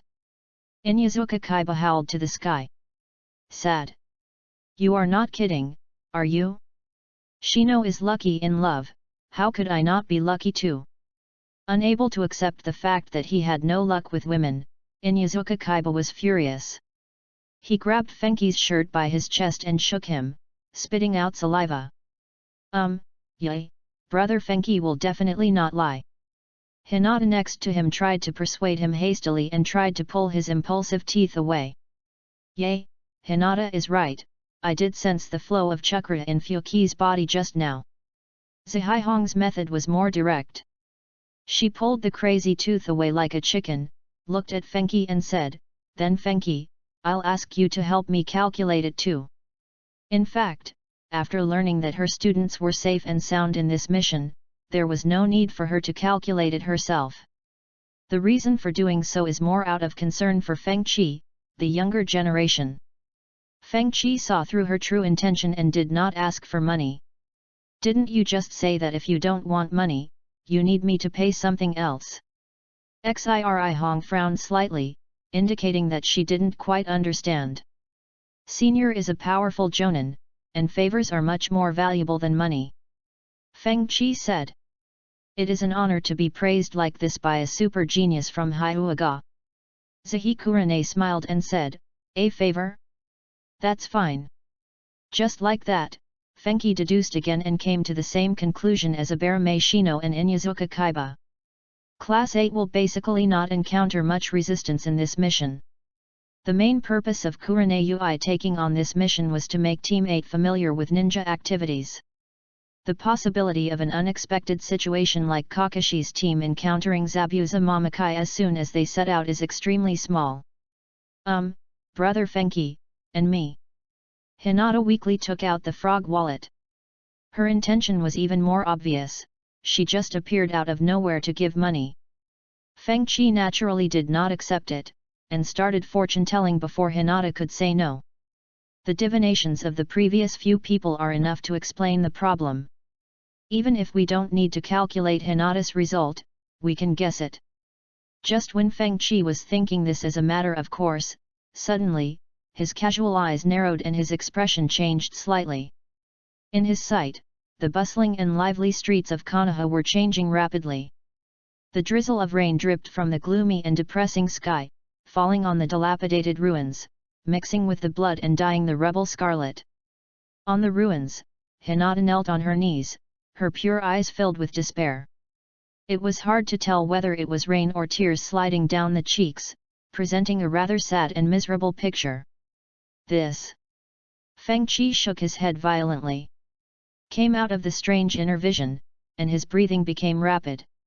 What's wrong? Xiri Hong noticed that there was something wrong with his expression. No, it's nothing. Feng Qi put away the strangeness in his heart, waved his hand gently, and said in a deep voice, several consecutive deductions have caused some disorder in my chakra. It will be fine after a little recovery. Really? Xiri Hong still remained skeptical. It may be related to my special bloodline limit. Don't worry, Senior Ui Kurane. Your mission will go smoothly this time. Feng Qi attributed his abnormal condition to the Byakugan. After all, even Uchiha's Sharingan would show signs of fatigue or even temporary blindness if used excessively. This is a tenable explanation. Hearing this, Zahikurane really breathed a sigh of relief and sighed, it seems that the side effects of your ability are also quite serious. Brother Fenki, are you really okay? Hinata asked with a worried look on her face. It's okay, it's okay. Don't you still have a mission to go on? Go quickly, it will be bad if you are late. Feng Qi's expression returned to calm. Seeing that he really didn't seem to be in any serious trouble, Kurane Ui took Shino Abarame, Kaiba Inyazuka, and Hinata, who kept looking back, to the meeting place agreed upon with the target person. When the figures of several people completely disappeared at the end of the village entrance, Feng Qi put away the smile on his face, turned around and walked into the side alley. He leaned against the wall of the alley with his long hair hanging down, covering his extremely solemn eyes. A trace of blood slowly flowed out from the corner of his mouth. That is the backlash of forcibly deducing the outcome of events. Regarding Hinata, Fenki calculated that someone close to her would suffer a bloody disaster in the near future. That person was none other than himself, Hinata Fuki. The location of this bloody disaster. It's the Hyuga clan's land. A bird in a cage cannot avoid the fate of being killed for its eggs. Feng Qi raised his hand to wipe the blood from the corner of his mouth. His lazy eyes became firm, and he walked towards the Hokage building with heavy steps. End of this chapter. Chapter 10, Unlocking the Caged Bird. Hokage Building, Hokage Office. Feng Qi, I didn't expect that you would come here on your own initiative except for an emergency summons. The wrinkled old man was wearing a Hokage robe and sitting in front of a desk with a pile of documents on it, with smoke rising from the pipe in his mouth. With an indifferent gaze falling on Feng Qi, the third Hokage Sarutobi Hiruzen, who was known as the ninja professor, asked, "Why did you come to see me specially? Is there something special?" Normally, FENGHOU would arrive at the Hokage building and leave after accepting a mission, with no intention of staying at all. And now, Sarutobi Hiruzen saw a completely different light from the depths of those Byakuyan eyes. Hokage, I would like to ask you about the promotion of me to a full-fledged jonin that you mentioned before. Feng Qi put away his usual laziness and casualness, and looked seriously at the controversial third Hokage of the original work. Oh? Have you finally figured it out? Sarutobi Hiruzen's cloudy eyes flashed with a gleam of light, and he sat up a little straighter. The work of a jonin is quite busy, you have to be mentally prepared. He saw Hinata Fuki's ability. The fact that he could use multiple bloodline limits without making any hand seals was enough to make him superior to 99% of ninjas. He was a genius among geniuses. If this guy's character was a little more positive and motivated, he might grow into Konoha's ace and ensure that the will of fire can be passed on endlessly. This is the fundamental reason why Sarutobi Hiruzen made suggestions to Hyuga Hayashi many times. Seeing that Hinata Fuki remained silent, Sarutobi Hiruzen slowly exhaled a smoke ring and said in a deep voice, "Tell me why you made this decision after being rejected so many times." He is indeed a smart old fox. Feng Qi paused, raised his hand to take off the Konoha forehead protector, and pointed at the unusually conspicuous mark of a bird in a cage. "I have no other requests. I just hope that Lord Hokage can help me remove the bird from the cage." He went straight to the point. Hearing this, Sarutobi Hiruzen frowned deeply and fell into silence. The office suddenly became extremely quiet, with only the slightly heavy pipe smoke lingering around. The smoke blurred Sarutobi Hiruzen's old face. After a brief pause, he sighed heavily, "I have heard about your parents' affairs, and I can understand your feelings at the moment. But unfortunately, this is an internal matter of the Hyuga family. Even as the Hokage, I cannot intervene." Although he was quite optimistic about Feng Qi, he was conservative and stable in his thinking. Obviously, he was not aware enough to shake the iron rule that the big family had maintained for countless years. He knew very well that the bird in a cage would bring more benefits than disadvantages to the Hyuga branch family and even the entire Hyuga family. But the existence of the bird in the cage is necessary to prevent the powerful Byan from falling into the hands of people from other villages. This indirectly ensures the safety and stability of Konoha. Obviously, in Sarutobi Hiruzen's eyes, Hyuga Fuki's importance is far less than that of the village. "I understand." From the other person's cold eyes, Feng Qi saw the answer he wanted. Excessive explanations were futile, and having made up his mind, he turned and left. "Go back and think about it carefully. A bird in a cage cannot restrain the will of fire." Sarutobi Hiruzen's deep voice came from behind him. Feng Qi did not stop, he was firm and decisive. "Wherever the leaves are flying, the fire is endless." What Sarutobi Hiruzen wanted to tell him was that the sacrifices of the older generation were not meaningless, and that one day they would inspire the young to grow better. But Feng Qi, as a time traveler, does not have that kind of awareness. How can he make sacrifice when he does not even have the right to fly freely in the sky? After leaving the Hokage building, Feng Qi returned to his residence. As if saying a silent goodbye, he cleaned the house inside and out, and watered and fertilized the flowers, plants, and trees in the yard. After finishing all these, it was already afternoon. Page 9. Boom! A dull thunder broke the tranquility of the village. The whole sky was grey, and it seemed that a storm was about to come. Feng Qi just lay leisurely in the rocking chair in the yard with his eyes closed, feeling the air around him becoming a little restless. A cold wind blew, blowing off the petals of the flowers in the yard, and they floated away helplessly. The urgent cries of migratory birds were heard in the trees. As if sensing the impending crisis, the bird, which had lived in its nest in the tree for several months, flapped its wings and flew into the wider sky. Flowers fall, birds fly, and dark clouds linger. The whole yard exuded an inexplicable sense of depression, desolation, and coldness. As the sky gradually darkened, a figure dressed in the uniform of the Hyuga clan appeared in the courtyard. "Hinata Fuki, the clan leader has ordered you to come to the clan's land to discuss matters." The main family's Jonin came in front of Fenghi, his empty eyes showing no emotion. "Let's go." Feng Qi didn't ask any more questions.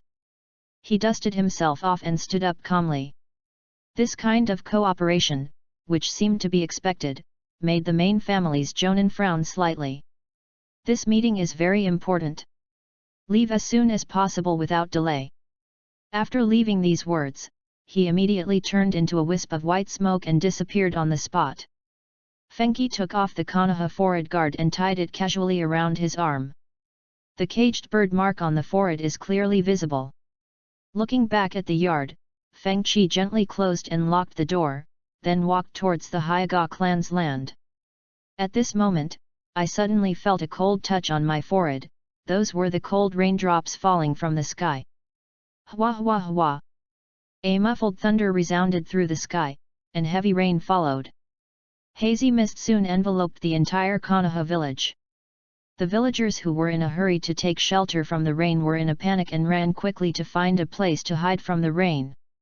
In comparison, Feng Qi, who was strolling leisurely in the rain, seemed out of place, as if he did not belong to this village. No matter how hard the rain poured, it was unable to break through the chakra flowing on the surface and soak him. In this way, Fenghi came to the Hyuga clan's land. Under the guidance of the guarding ninja, they made many turns and finally entered the meeting hall located in the deepest part of the clan territory. The moment the closed door was pushed open, several white eyes hidden in the dim light looked over. Feng Qi took a quick glance and found that in addition to the elders of the main clan who were all present, there were also many outstanding young ninjas of the Hyuga clan standing in the corner. In the main seat, the clan leader Hyuga Hayashi sat upright, his face still showing a cold expression without any emotion. Although he had no idea why the clan suddenly summoned him, Feng Qi had a bad feeling just by seeing the scene. The blurry picture seen from inside is gradually becoming real. Thump! The open door was closed again. "Lord Rizu, fellow elders." Feng Qi remained calm and bowed to greet the people opposite him. "Fenghi, please sit down first." Hinata Hayashi waved his hand. "Lord Hayashi, excuse me, why did you suddenly call me here? Is there something important?" "Feng Qi, considering the sacrifices your parents made in the last operation, I have discussed this with the elders." Hinata Hayashi looked at Fenghi's white eyes expressionlessly, paused, and then said in a deep voice. "I have decided to make an exception and remove your caged bird curse, allowing you to become a member of the clan." End of this chapter. Chapter 11 Taking Eyes. When Hinata Hayashi's voice fell, the entire conference hall fell into a depressing silence. Feng Qi, who was sitting alone opposite, was met with countless pairs of cold stares. "Forget it, Hayashi-sama. We are all members of the Hyuga family. I feel that it is fine as it is now. After all, protecting the main family is also my parents' last wish." Feng Qi smiled and scratched his head, behaving quite Buddhistly. Young Master Feng Qi is right. We are all from the same family and we are all thinking about the future of Hinata. The elder of the clan who was sitting next to Hayashi took over the conversation and said in a solemn voice with a blank expression, "The Hyuga clan is a very prestigious ninja clan, but it has never produced a strong person like the first generation in Uchiha Madara who dominated the ninja world. Feng Qi, now this glory needs you to compose it." The main family with pure Byakugan shrank back, allowing the branch family, which was like a bird in a cage, to charge into battle. They had to thank the blessing of their ancestor Kaguya for not declining. "Are you still thinking that masters like Hashirama and Madara will appear? Ridiculous." Feng Qi couldn't help but sneer in his heart, but on the surface he frowned, looking puzzled. "My dear elder, I am just a kid whose combat experience and character are not up to par. I dare not compare myself with the first Hokage." "Feng Qi, to be honest, we thought so too." As the clan leader, Hinata Hayashi said very directly, so, I need your cooperation. My dear masters from the clan, what do you want me to do? FENGHOU's response was more direct than his. Since he knew that today's meeting was doomed to fail, he was too lazy to beat around the bush with these high-handed guys. If you can't make sense with your explanation, then just do it. That's a good realization. I'm sure your parents in the underworld will also feel comforted by this. An elder of the clan nodded and coldly stated the core of tonight's meeting. Through our research over this period of time, we found that your Byakugan is very special. It should be the awakening of some ancient heritage of the Hyuga clan. We named it the 8 trigrams Byakugan, which is similar to the Uchiha legendary Mangeki Sharingan. And I'm sure you've clearly felt the talent of the next clan leader, Hinata Hanabi, today.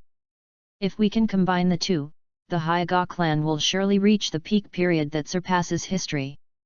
After saying this, a look of madness and fanaticism emerged on the face of the clan elder, as if he had imagined the beautiful scene of the Hyuga clan dominating the ninja world under the leadership of Hyuga Hanabi. Hinata Hayashi looked at FENGHOU coldly, and said earnestly and indifferently, "FENGHOU, now is the time for you to make a contribution." All the eyes in the audience were once again focused on the protagonist FENGHOU.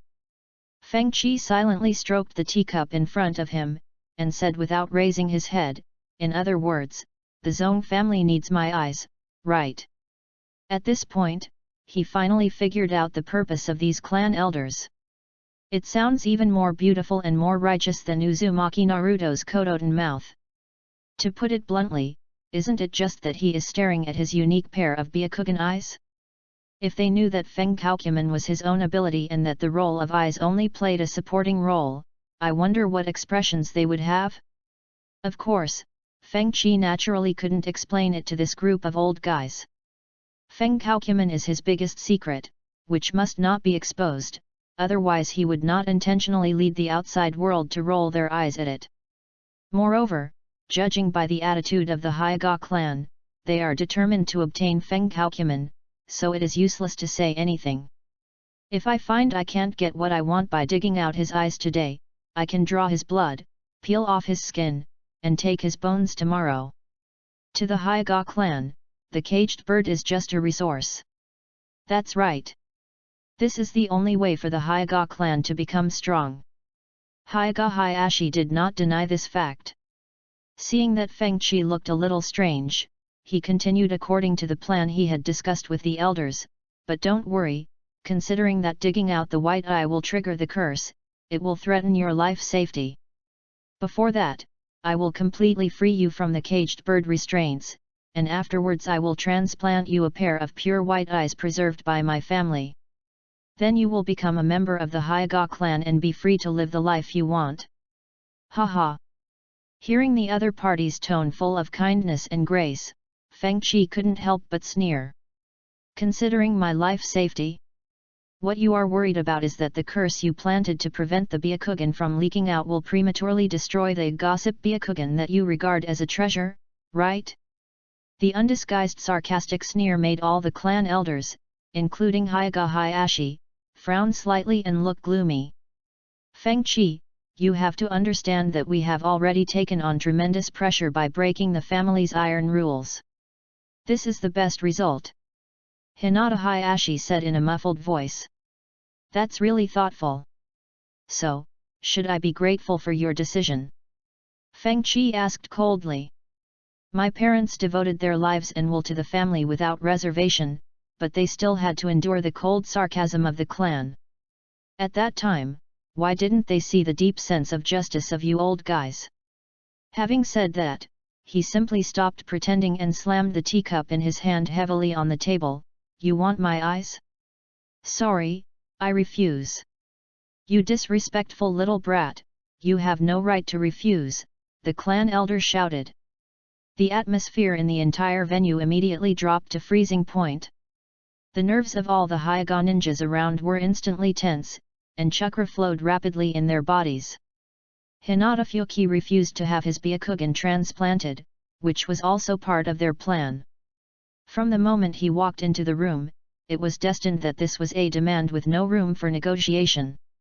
Fearing that forcibly activating the caged bird would injure Bagwa Byakugan, the clan elder slammed the table and stood up, unleashing a massive amount of chakra without reservation. The soft fist Bagwa diagram quietly emerged under his feet. Buzz! The other clan elders and Hyuga ninjas followed closely behind, making the soft fist starting movements almost at the same time. The powerful and restless chakra instantly filled the entire dim room, carrying with it a huge pressure like a mountain, attacking the lonely Feng Qi, shaking him so much that all the nerves in his body trembled slightly. Page 10. Feng Qi, don't do stupid things. It is your innate mission to devote yourself to the clan. Seeing that the deterrent effect had been achieved, Hinata Hayashi, who was sitting in the main seat, spoke up to persuade him, his cold face showing no emotion at all. Including several elders, there are 7 jonin here, plus several excellent Chuyunins. With this lineup, even the cage can only temporarily avoid the limelight. Faced with such a huge gap in strength, he felt that Feng Qi should make a rational choice. Under the incredulous gaze of Hinata Hayashi, all he saw was the blue light paths intertwining and entwining before his eyes, forming the 2 yin and yang center palace, the 4 images and 4 plates, and the 8 trigrams runes. The rapidly expanding FENGHOU formation covered the entire room, competing against several surrounding Hyuga Bagwa formations. Feng Qi slowly stood up with cold eyes, his aura rising continuously, and his long flowing hair swaying wildly in the chakra storm that was stirred up out of thin air. He responded with action. Fuck your clan mission. The second update will be later, please vote. End of this chapter. Chapter 12, A bird in a cage can't trap me, Hinata Fuki. Arrogant brat, since your parents are gone, let me teach you what a ninja's sense of mission is. The moment Feng Qi opened the FENGHOU, an elder from the clan suddenly stood up and shattered the wooden conference table with one palm. Taking cover from the flying wood chips, he flashed close to Feng Qi and raised his hand to perform the classic and skillful Bagwa 64 palms. The palm with chakra flowing in it pressed out gusts of strong wind, and all the attack roots were aimed at the most deadly acupuncture points on Feng Qi body. Veins bulged around Feng Qi eyes, and he fearlessly stepped forward to face the opponent's palm strike. Soft boxing technique Bagwa 64 palms. Bang bang bang. The lapels of their clothes fluttered, and both parties pushed out their arms almost at the same time. Their palms collided violently and separated as soon as they touched, leaving a trail of afterimages in the air. This youngster's chakra. At the moment of the confrontation, the elders of the clan rolled their eyes wide with an expression of disbelief. Just like hitting hard steel, the opponent's heavy and swift palm strike made his arms tremble continuously. 64 palms. Feng Qi, who struck back, completed the opening moves of the last 64 palms 0.1 second earlier than the clan elder. The 2 palms covered with chakra pushed out straight, breaking through the defense hastily deployed by the clan elders, forcefully pushing them back and creating several deep pits on the floor. At the same time as he steadied his body, a trace of bright red blood flowed out from the corner of the clan elder's mouth, who had a look of disbelief on his face, and dyed the grey-white robe red. Master Elder, it seems that you, who have lived in the clan for many years without leaving the house, are the real bird in a cage. Feng Qi withdrew his arms, his eyes cold. In terms of proficiency in Bagwazang alone, there is no doubt that the opponent who has been immersed in it for many years is definitely better than himself. But this is both an advantage and a fatal disadvantage. Many years of comfortable life have limited his attack methods and habits. It's okay to face a senior ninja who uses the same soft fist, but Fengqi's soft fist also combines many changes of FENGHOU and Tai Chi, with a certain degree of innovation. The rise and fall of one party, coupled with his own arrogance, this is the fundamental reason why the elder of the main family, who is a senior ninja, was quickly defeated.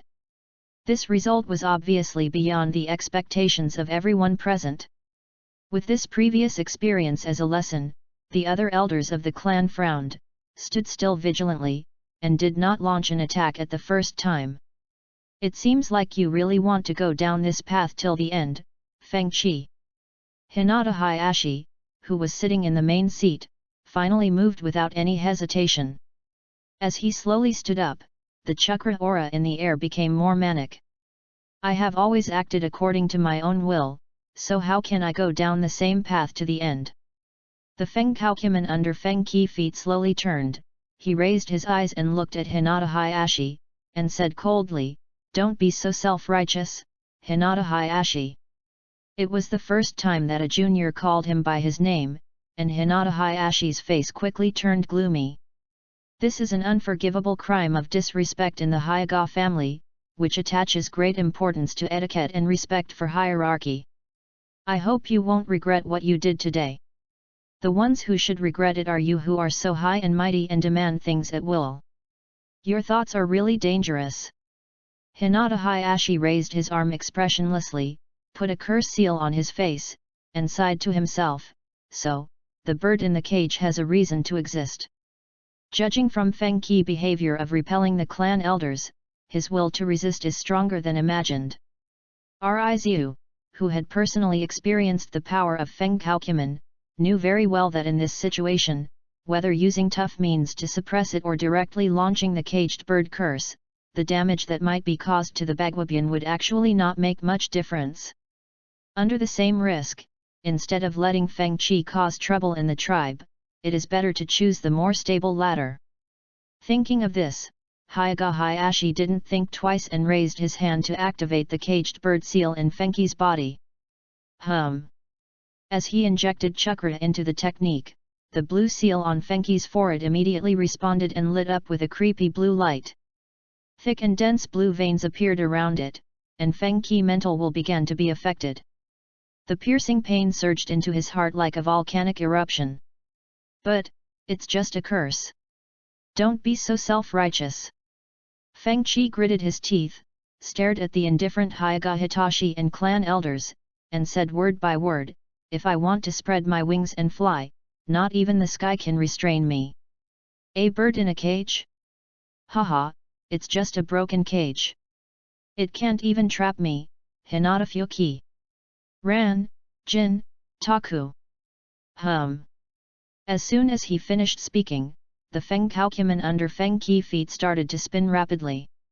It was as if a mysterious force had cut off the flowing stream, and the flow of time in the entire area suddenly became extremely chaotic. Under the blessing of the Byakugan, all the Hyuga ninjas, including Hyuga Hayashi, were suddenly startled, with expressions of horror on their faces. The chakra that should have been flowing normally in Fengqi's body suddenly stopped, like a pool of stagnant water. This scene, which they had never seen before and was impossible to appear, made them wonder if they were dreaming. However, Fengqi, who restricted his own time and delayed the activation of the caged bird curse indefinitely, did not intend to give them the opportunity to judge and think carefully.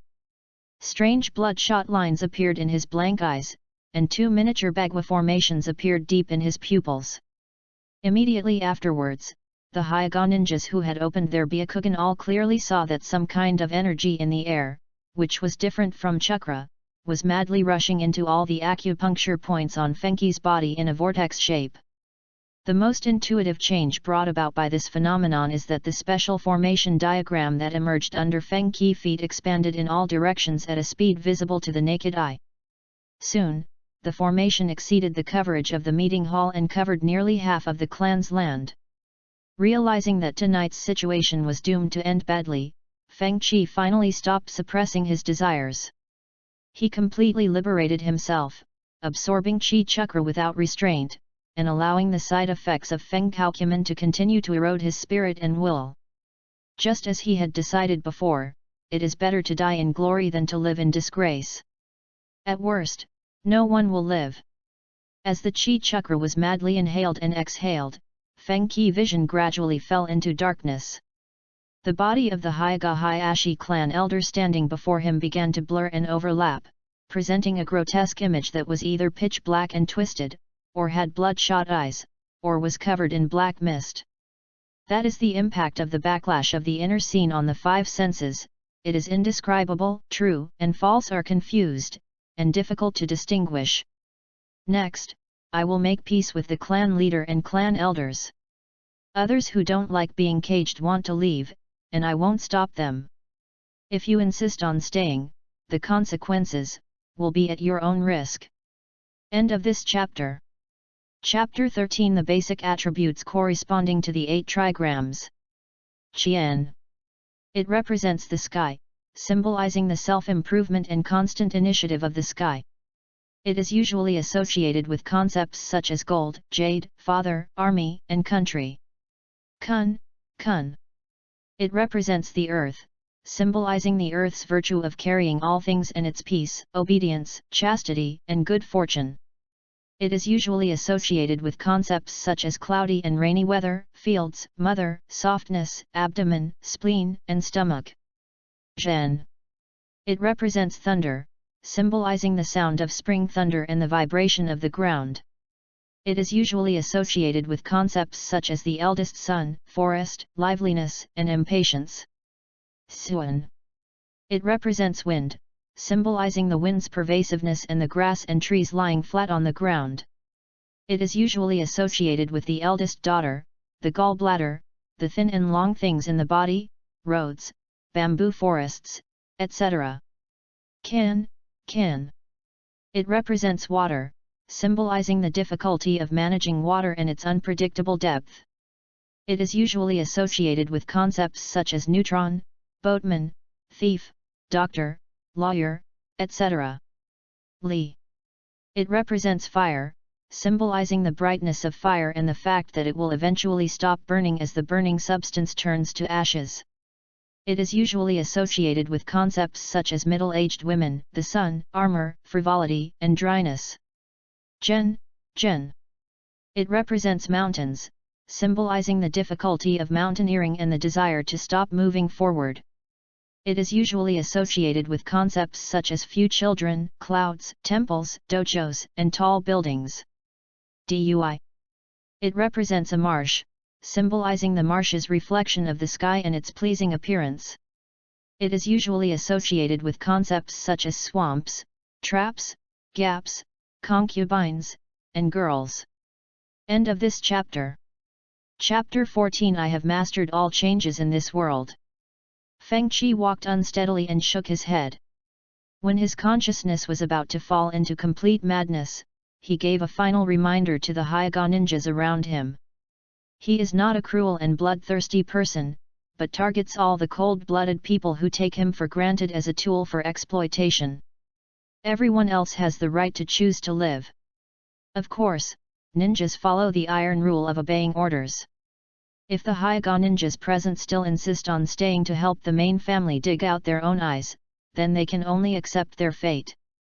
Some of the Hyuga ninjas surrounding Feng Qi showed signs of wavering and clenched their fists tightly.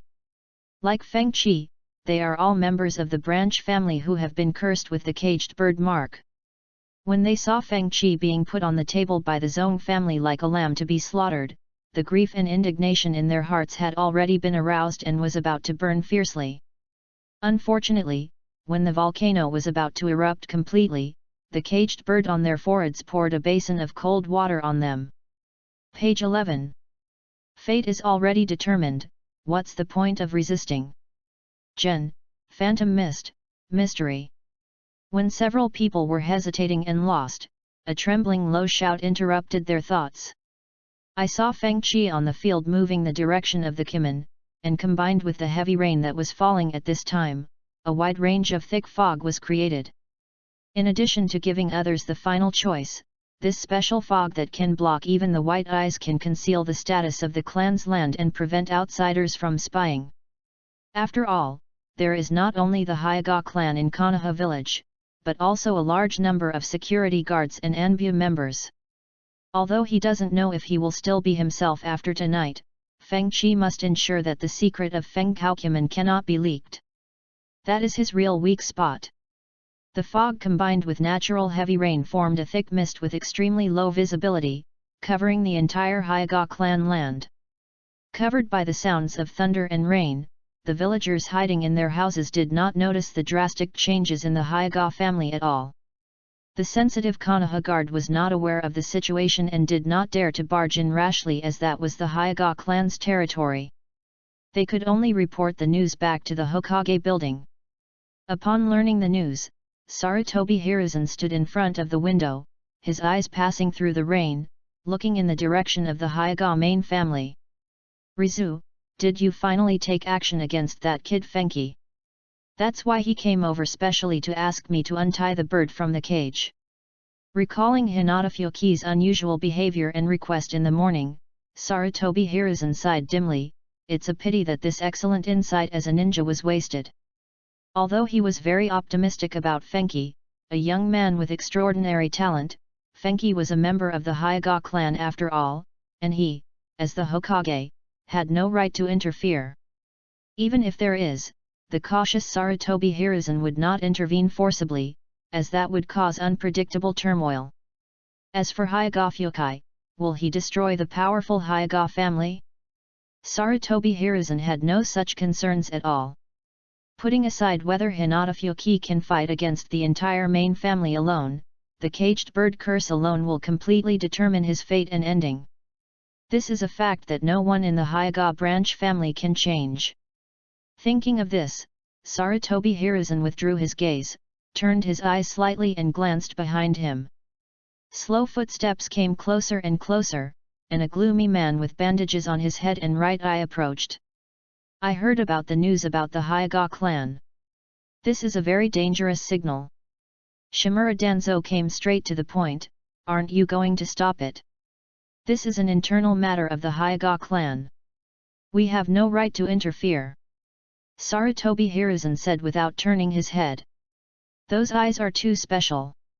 It's okay for Hyuga Fuki to have a lazy personality and no ambitions, but once they fall into the hands of Hyuga Hayashi, they will become a time bomb for Konoha."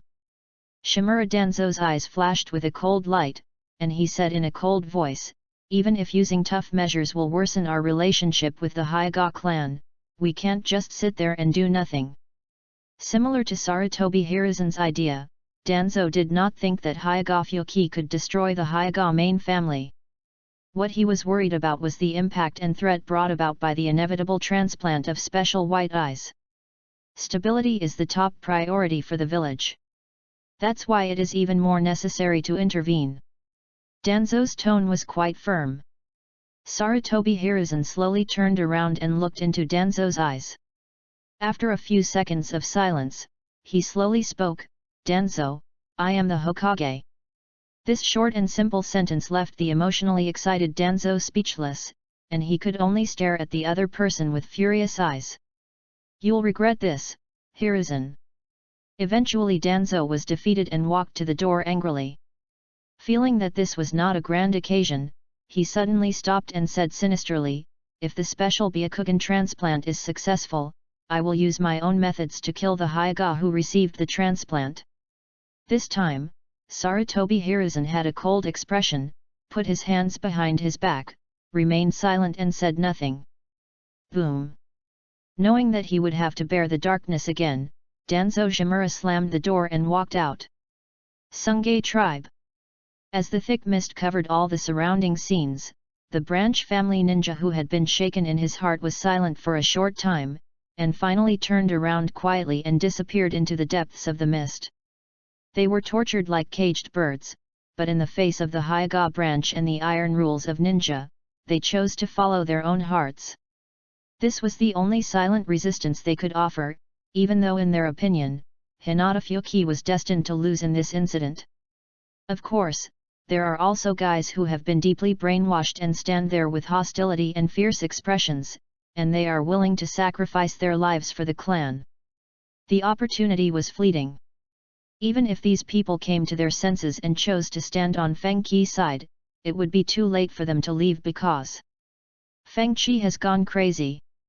I saw that his two white eyes, which were engraved with strange patterns, were bulging out of their eye sockets.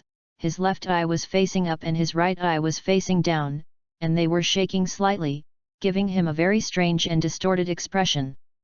The Xiantian leads the Zhoutian, covering the Xiantian changes, time and space are all under control.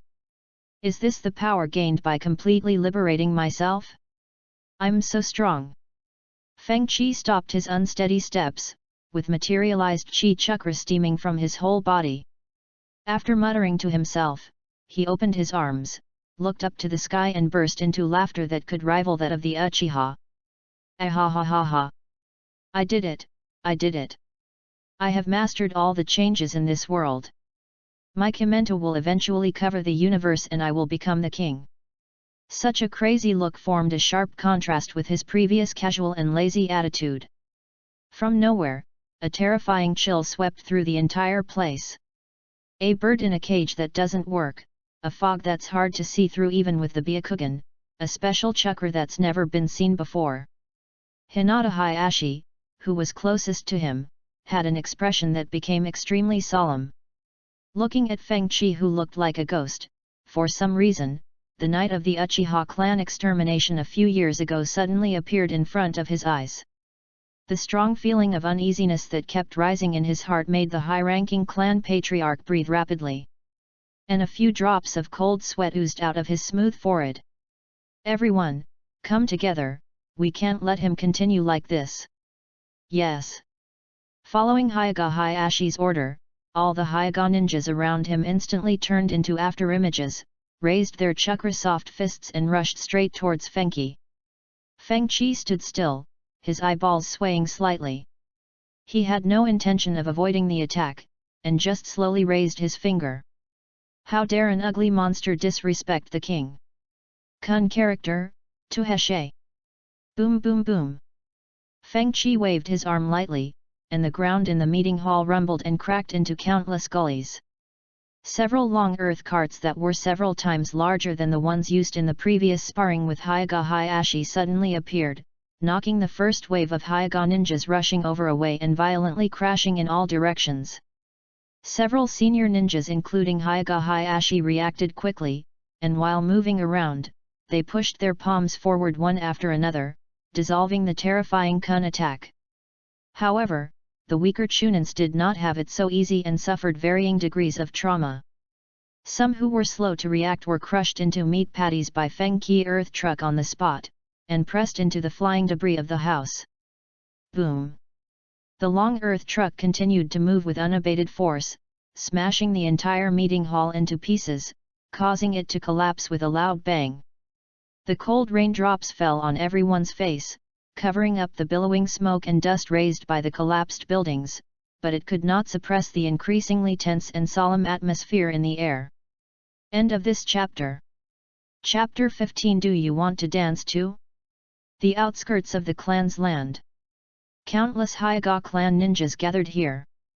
Hearing the loud noise coming from the depths of the water mist, both the main family members and the branch family members felt uneasy.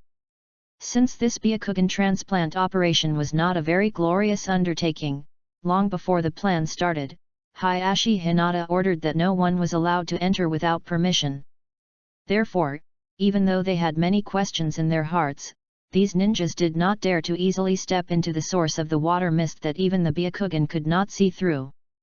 They have only one mission, which is to ensure that no external factors will disturb the clan leader and elders inside. At the front of the crowd, Hinata Hanabi stared blankly at the hazy mist, her brows slightly frowned on her cute and determined little face, appearing a little worried. She had an inexplicable bad feeling. Master Hanabi, don't worry. This is the Hyaga clan's territory. With the clan leader here, nothing bad will happen. Next to her, Hinata Natsu, wearing a maid outfit, had a gentle look on her face as she held an umbrella for Hinata Hanabi to block the heavy rain that showed no signs of stopping. Hinata Hanabi nodded slightly. But deep in those pure white eyes, there was still a hint of uneasiness. At this moment, several branch kainens with the caged bird mark on their foreheads slowly walked out from the depths of the mist. Their expressions were depressed and they looked distraught. They did not use chakra to protect their bodies and allowed the cold rain to invade their entire bodies. Just like the dead heart at this moment. Hey! What happened in there? What's going on? What's with this weird fog and the loud noise just now? Why are you the only ones out? Where are Lord Rizuki and the other elders? The ninjas, full of doubts, walked forward quickly and started asking impolite questions as soon as they met. The branch family ninja raised his head and glanced at his fellow clansmen who were approaching. The other person's forehead is smooth and clean. Page 12. Faced with increasingly urgent questions, everyone lowered their heads with indifferent expressions and remained silent. Almost without any pause, they walked on their own and passed by the main family ninjas present. Hey! I have a question for you. The main family ninja couldn't help but feel annoyed, and his tone became even heavier. One of the branch ninjas slowly stopped. The clan leader and the elders will be fine. Once this thick fog clears, you will know the answer. After saying this, like everyone else, he no longer had any intention of staying in this dirty place, and disappeared on the spot as a shadow. Damn it! The main ninja couldn't help but curse. Deep in the mist, the core of the clan's territory, FENGHOU stood arrogantly on the ruins with his long hair loose. The surrounding ninjas formed a soft fist formation and surrounded him. Damn you Hinata FENGHOU, you actually dared to kill your own compatriots. The nearest elite Chunin roared, rushed to FENGHOU, tautly slapped his palm with chakra flowing on it towards FENGHOU's head. FENGHOU lowered his head, not even looking at the other person directly. Relying on the almost all-round vision of his Byakugan, he just swayed his body lightly and avoided the elite Chunin's sharp and vicious palm strike. What? The elite Chunin was startled, his outstretched arm was caught by FENGHOU's strong and powerful palm and held tightly. When he came to his senses and was about to break free, FENGHOU's fist, with explosive force, landed silently on his Zinja point, heart. Boom! The seemingly random punch contained an extremely terrifying force. The force penetrated his body on the spot and shook the misty water fog behind him suddenly clear. The elite Chunin's bones were instantly shattered, blood spurted from his mouth, and he fell into the mud in the distance like a piece of rag. While FENGHOU was using lightning speed to get rid of the ninja, several dark shadows suddenly appeared around him. Other ninjas are coming to kill us. Push palm, chop, soft fist. The intensive close-range attacks instantly filled FENGHOU's field of vision and rapidly magnified in the depths of his twisted pupils. Haha, do you guys also want to dance like that guy just now? Then come on. FENGHOU superimposed the Kimen formation diagram on the Ruquin formation diagram under his feet and shook his body casually to avoid the palm strike that was about to hit his face. He just pointed two fingers at the acupoints on the opponent's arm, and the opponent immediately let out a miserable howl. The moment he did this, FENGHOU didn't even need time to think, he leaned back slightly to avoid the knife that was slashing towards his neck. The hand knife wrapped in chakra quickly passed a few centimeters above FENGHOU's eyes. After cutting off a few strands of hair, the angle of attack changed strangely, and turned to hit the other person's throat. FENGHOU gently flicked the opponent's arm with his palm, and used his clever strength to perfectly change the trajectory of the hand knife. Possessing white eyes that allow for all-round vision and being within a strange formation, he possesses extremely keen perception abilities. Now with the surging chi chakra, ordinary ninjas really have no room to resist. Bang bang bang! Accompanied by a muffled sound almost at the same time, the elite Chunins that had gathered around flew backwards. After just a few encounters, all the important acupuncture points on their bodies were crushed, and they collapsed powerlessly in a deep pit mixed with water and soil, either dead or seriously injured. Ha ha ha ha! Too weak, too weak, too weak! Who else? You monsters, just come over here together. It's 1 against 8. I have the advantage. Blood and rain soaked FENGHOU's long hair. The messy black hair stuck to his handsome face, leaving only 2 creepy white eyeballs exposed. Not far away, Hyuuga Hayashi and the other clan elders and the Hyuuga Jonin gathered together. The attack by the elite Chunin just now was just a test for them to test Hinata Fuki's current condition and combat ability. Also known as cannon fodder. What do you think, Rizu? What's going on with this bastard? Can our Byakugan really evolve to this level? An elder of the clan looked embarrassed. As someone who had been ruling the Hyuga clan behind the scenes for decades, he had never seen or even heard of his own Byakugan displaying such terrifying power. Even the extremely mysterious Mangeki Sharingan in Uchiha legend is not so bizarre, right?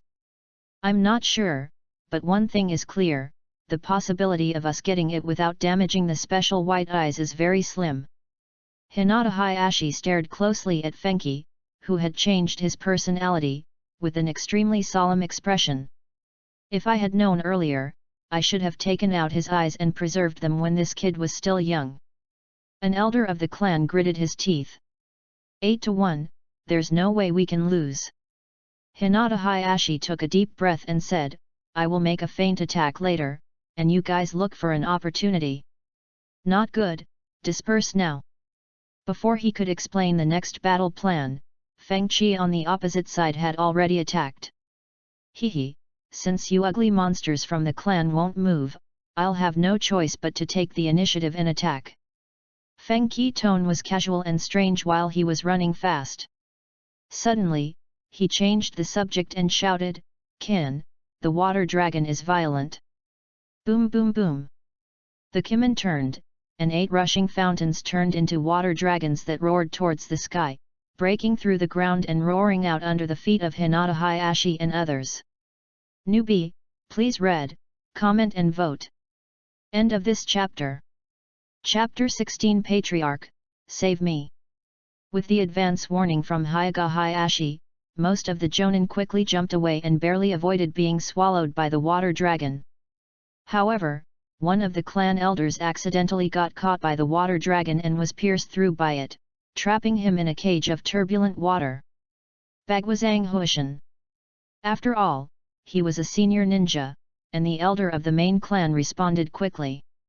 The moment he was submerged by the water dragon, chakra gushed out of the acupuncture points all over his body, and his body spun at high speed to form an absolute defense, cutting the water dragon in half. Hehe, he's just a kid who awakened a special eye. I thought he could deal with those Chunins just like that. The clan elders who were in absolute defense were complacent. But soon, he couldn't laugh anymore, and the expression on his face froze on the spot. Ranjintaku. The clan elder who was spinning at high speed was forcibly fixed in place, unable to move. The so-called absolute defensive move of Hyuga's soft fist collapsed and disappeared into thin air. Although the now insane Feng Qi was unable to hold down a Jonin with strong chakra for a long time, even a few seconds would be enough to kill the opponent several times. Under the horrified gaze of the clan elders, a delicate white palm slowly passed through the falling water curtain and touched his old face directly, squeezing his head tightly. Leaving the word, purgatory. Feng Qi spoke calmly. Boom! Fire exploded in the mist. The blazing flames of purgatory completely enveloped the clan elder in an instant. Ah! The clan elder screamed miserably, but in the blink of an eye it was drowned out by the sound of the dripping rain. Hinata Hayashi, who was standing on the protruding rock on the surface, had just stabilized his body when he suddenly looked up and saw that the elder of the clan had turned into a piece of charcoal. Everything that just happened in just a moment. Looking at the fireworks shooting high in the rain, Hinata Hayashi widened his eyes slightly. The sudden death of the clan elder was an irreversible fact, but what shocked him even more was that the red flame, which looked quite ordinary, continued to burn and jump despite the heavy rain. This is another perverted aspect of FENGHOU. The warlock can change the mutual restraint between attributes at will. In the Kimin Bureau, water may not be able to extinguish the fire, and fire may not be able to ignite the wood. All attributes will be subject to the warlock's will and will change accordingly. You monster, I will never let you leave here today. Hinata Hayashi cast a look at the surrounding Jonin, slowly raised his hand, and then swung it down suddenly.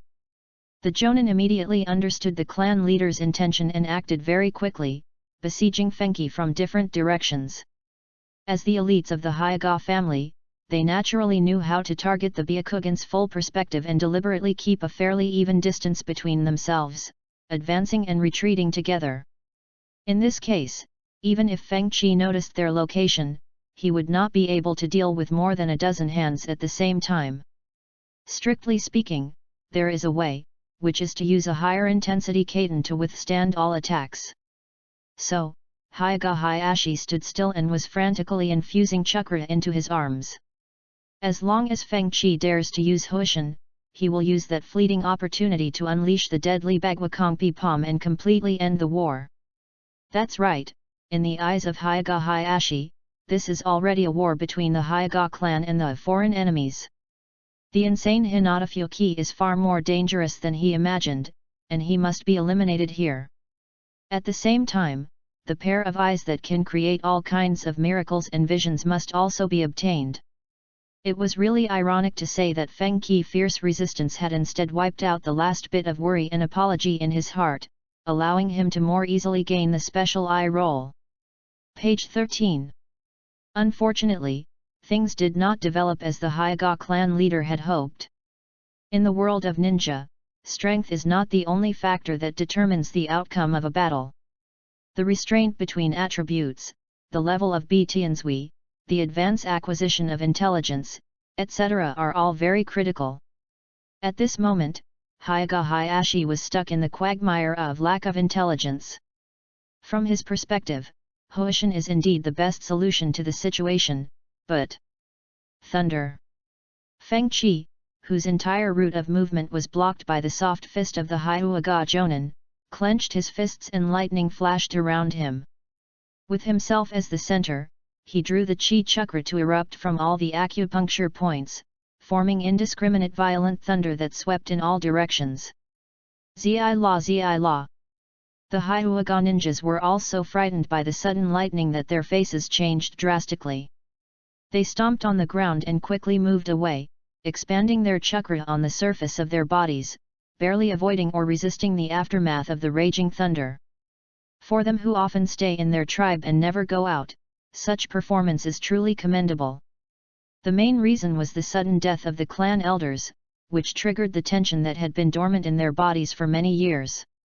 And the desire to survive. 8 trigrams, air-splitting palm. Although there was no perfect opportunity for attack, Hyuga Hayashi, who stood firmly in horse stance, still pushed out his arms that were ready to strike, and hit the center of the lightning with all his strength. This is a necessary measure to cover other jonin, and it is also a great opportunity to severely damage Feng Qi. The shock wave from the remote attack broke through the water mist, shattered the electric arc, and attacked Feng Qi with destructive energy. Suan, violent wind tornado. Feng Qi quickly summoned a hurricane to block in front of him, trying to change the attack path of the air-split palm. However, time was too short after all. The aftermath of the empty palm strike hit his shoulder, causing him to retreat repeatedly, with blood flowing from the corner of his mouth. It's now! Hyuga Hayashi shouted loudly, and all the Hyuga ninjas who had retreated gritted their teeth, exerted force with their legs, and rushed towards Feng Qi again.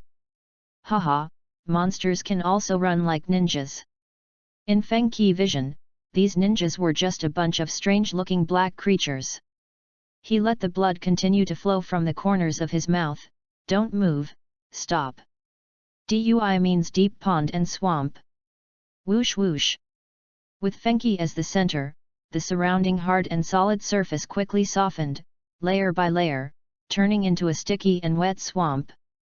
Hinata Hayashi, who was in a charging stance, suddenly stopped, gathered his chakra at the soles of his feet, and steadied his body like a ninja standing on the water. Damn it, how many blood limits can you use? He, who is usually calm, couldn't help but shout out in despair. It was not until now that he deeply realized that Feng Qi's eyes seemed to be truly omnipotent, subverting his entire understanding of the Byakugan ninja. Ah! Chief, save me! A scream interrupted Hinata Hayashi's thoughts, and he suddenly looked up towards the direction where the sound came from. There, a pair of muddy hands were seen pulling the ankles of the struggling Hyuga ninja with a terrified look on his face, and slowly sinking him into the depths of the swamp. As the Hyuga Jonin's shouts were completely drowned out by the mud and water, silence returned to the surroundings once again. The cold raindrops fell into the mud, creating tiny ripples that stirred the fear nerves deep in the hearts of all the Hyuga ninjas present. Hinata Hayashi was horrified. Whoosh whoosh! Suddenly, the calm surface of the swamp began to shake violently, and countless pairs of mud hands emerged, like deadly claws reaching out from the depths of hell, grabbing towards the other ninjas. End of this chapter. Chapter 17 Krypton Fate. Hinata Hayashi quickly retreated and stood on the roof of the main family's attic outside the swamp. Dark shadows moved around, and the remaining clan elders and Jonin all gathered together. The rest of the ninjas who participated in this operation were all buried deep in the soil, truly realizing the will of protecting the main family forever in a physical sense. Rizu, what should we do next? Those eyes are scarier than we thought. How about we just... An elder from the clan looked terrified and asked tentatively. After a fierce battle, he deeply felt FENGHOU weirdness and difficulty. Those ninjas who died at the hands of Hyuga Fyoki were all the elite of the Hyuga clan, and belonged to the most talented young generation. The reason why these young ninjas were summoned to witness the Byakugan transplant was not only to put pressure on Hinata Fyoki, but also to deeply reflect the grace, authority, and kindness of these senior members of the main family. But if the current trend continues, even if they can defeat the crazy FENGHOU and obtain the special Byakugan, the Hyuga family will suffer unimaginable damage and will no longer have its former glory. After all, this place is the clan's land, and there are a large number of clan members living outside. If things go wrong, the Uchiha clan's extermination night will befall the Hyuga family tonight. Only when his own life and the entire family were threatened did the elder finally come to his senses and regret his previous plan of digging out eyes. No matter how you look at it, that guy doesn't look like he's going to compromise. There's no turning back now. Looking at Hinata Fenghou, who was standing on the mud and emitting strange chakra airflow all over his body, Hinata Hayashi's expression was extremely cold. At this moment, he had only one thought in his mind, that is, no matter what, he must not let the other party leave here alive. Pointing at the slowly rotating Kimen formation diagram on the ground below, Hinata Hayashi said with a gloomy look, "We have too little information about those eyes. It is very disadvantageous for us to fight them in this formation area. After several battles, if Hyuga Hayashi, as the patriarch of the Hyuga clan, still cannot discover the range limitation of FENGHOU Kimen, then he would be too stupid. Ninja combat intelligence comes first." Therefore, Rizu, who had basically grasped the nature of FENGHOU's power, prepared to avoid its edge and withdraw from the range of FENGHOU Kimen formation. Since they alone cannot take down the mad Hyuga Fyoki, they will reveal the relevant information to other members of the tribe, unite the strength of the entire Hyuga tribe, and completely wipe out this scourge. As for other forces in the village that were eyeing him covetously, he no longer had the time to care about them. After receiving the order from the clan leader to evacuate the range of the formation, the clan elders and senior ninjas all had firm expressions, ready to die to protect the clan members. The irony is that they haven't realized one thing until now, that is, Feng Qi had no intention of hurting innocent people from the beginning to the end. All he wanted was to marry a beautiful wife and live his ninja life in comfort and simplicity. It was the greedy clan that did whatever they wanted that created the current irreversible situation. On the field, Feng Qi, whose mental consciousness sank into a deeper illusion, became even more confused and crazy. His twisted white eyes looked at Hinata Hayashi and the others on the edge of the swamp. He paced unsteadily on the spot, muttering to himself. How could this happen? Why can't it continue to spread? I, who clearly understands all the changes in this world, should be able to cover the entire world with the formation diagram, right? Pupil power, eyes. Yes, it must be, because my eyes are not pure enough. If, if I can evolve into the strongest samsara I will be able to do anything. Ha ha ha ha, I was wondering why I ended up here for no apparent reason. Turns out you guys are the ones who want to sacrifice your eyes. Countless blue veins bulged around FENGHOU's eyes, spreading to his entire face and neck. He stared at the pair of pure white eyes of Hinata Hayashi in the distance. The chakras swirling around him became more ferocious and violent. The moment he met such a creepy gaze, Hinata Hayashi felt his hair stand on end. We can't delay any longer, Hinata FENGHOU has gone completely crazy, retreat. Whoosh! As soon as he finished speaking, he turned into a shadow and rushed out into the depths of the clan territory. The two clan elders looked at each other and followed closely. Want to run? Stop right there, your eyes are mine. FENGHOU's white eyes were stained with crimson blood mist, his legs were slightly bent, and his long hair was dancing wildly. Turtle fly body, open. The turtle fly body is a special means of improving the body's efficiency in all aspects at the cost of burning one's own life.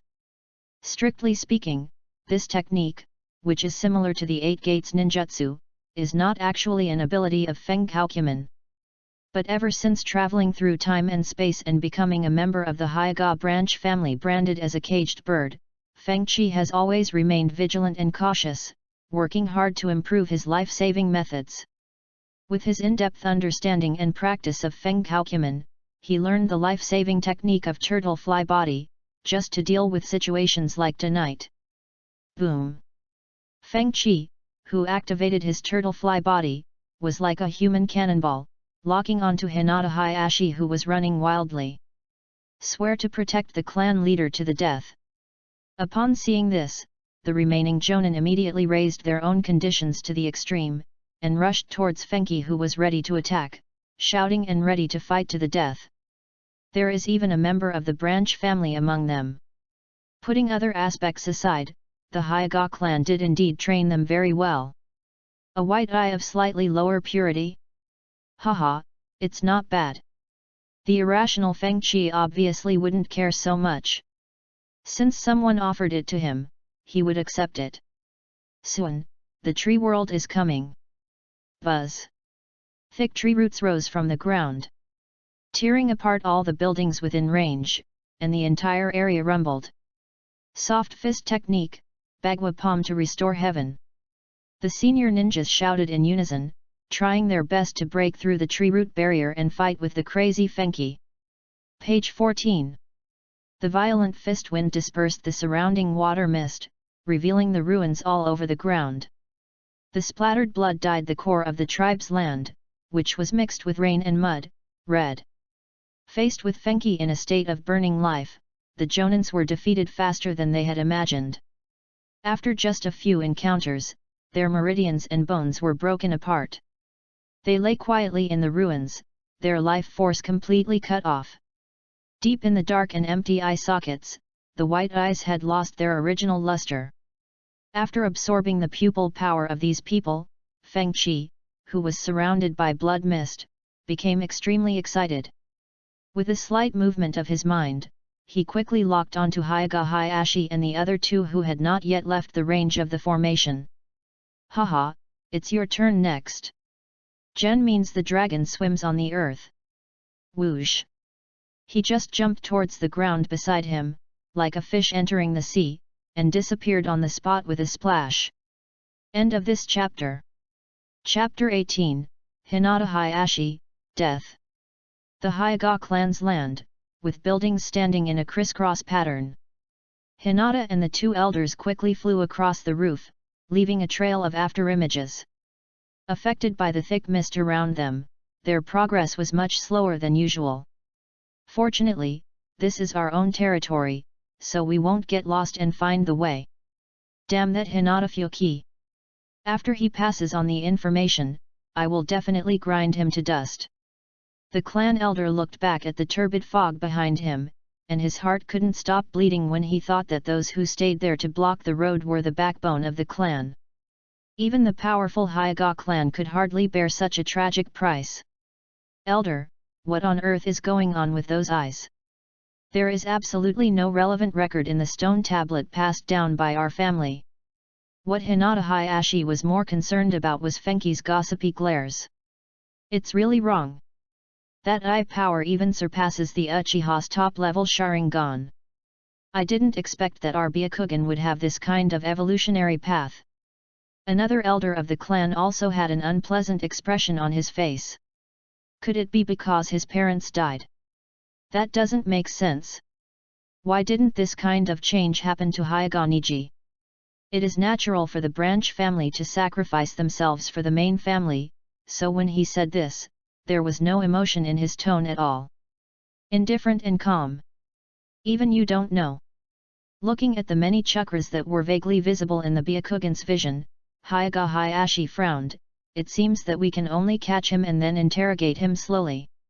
At this time, they have arrived at the outskirts of the clan territory and will soon be able to reunite with the large number of Hyaga ninjas waiting there.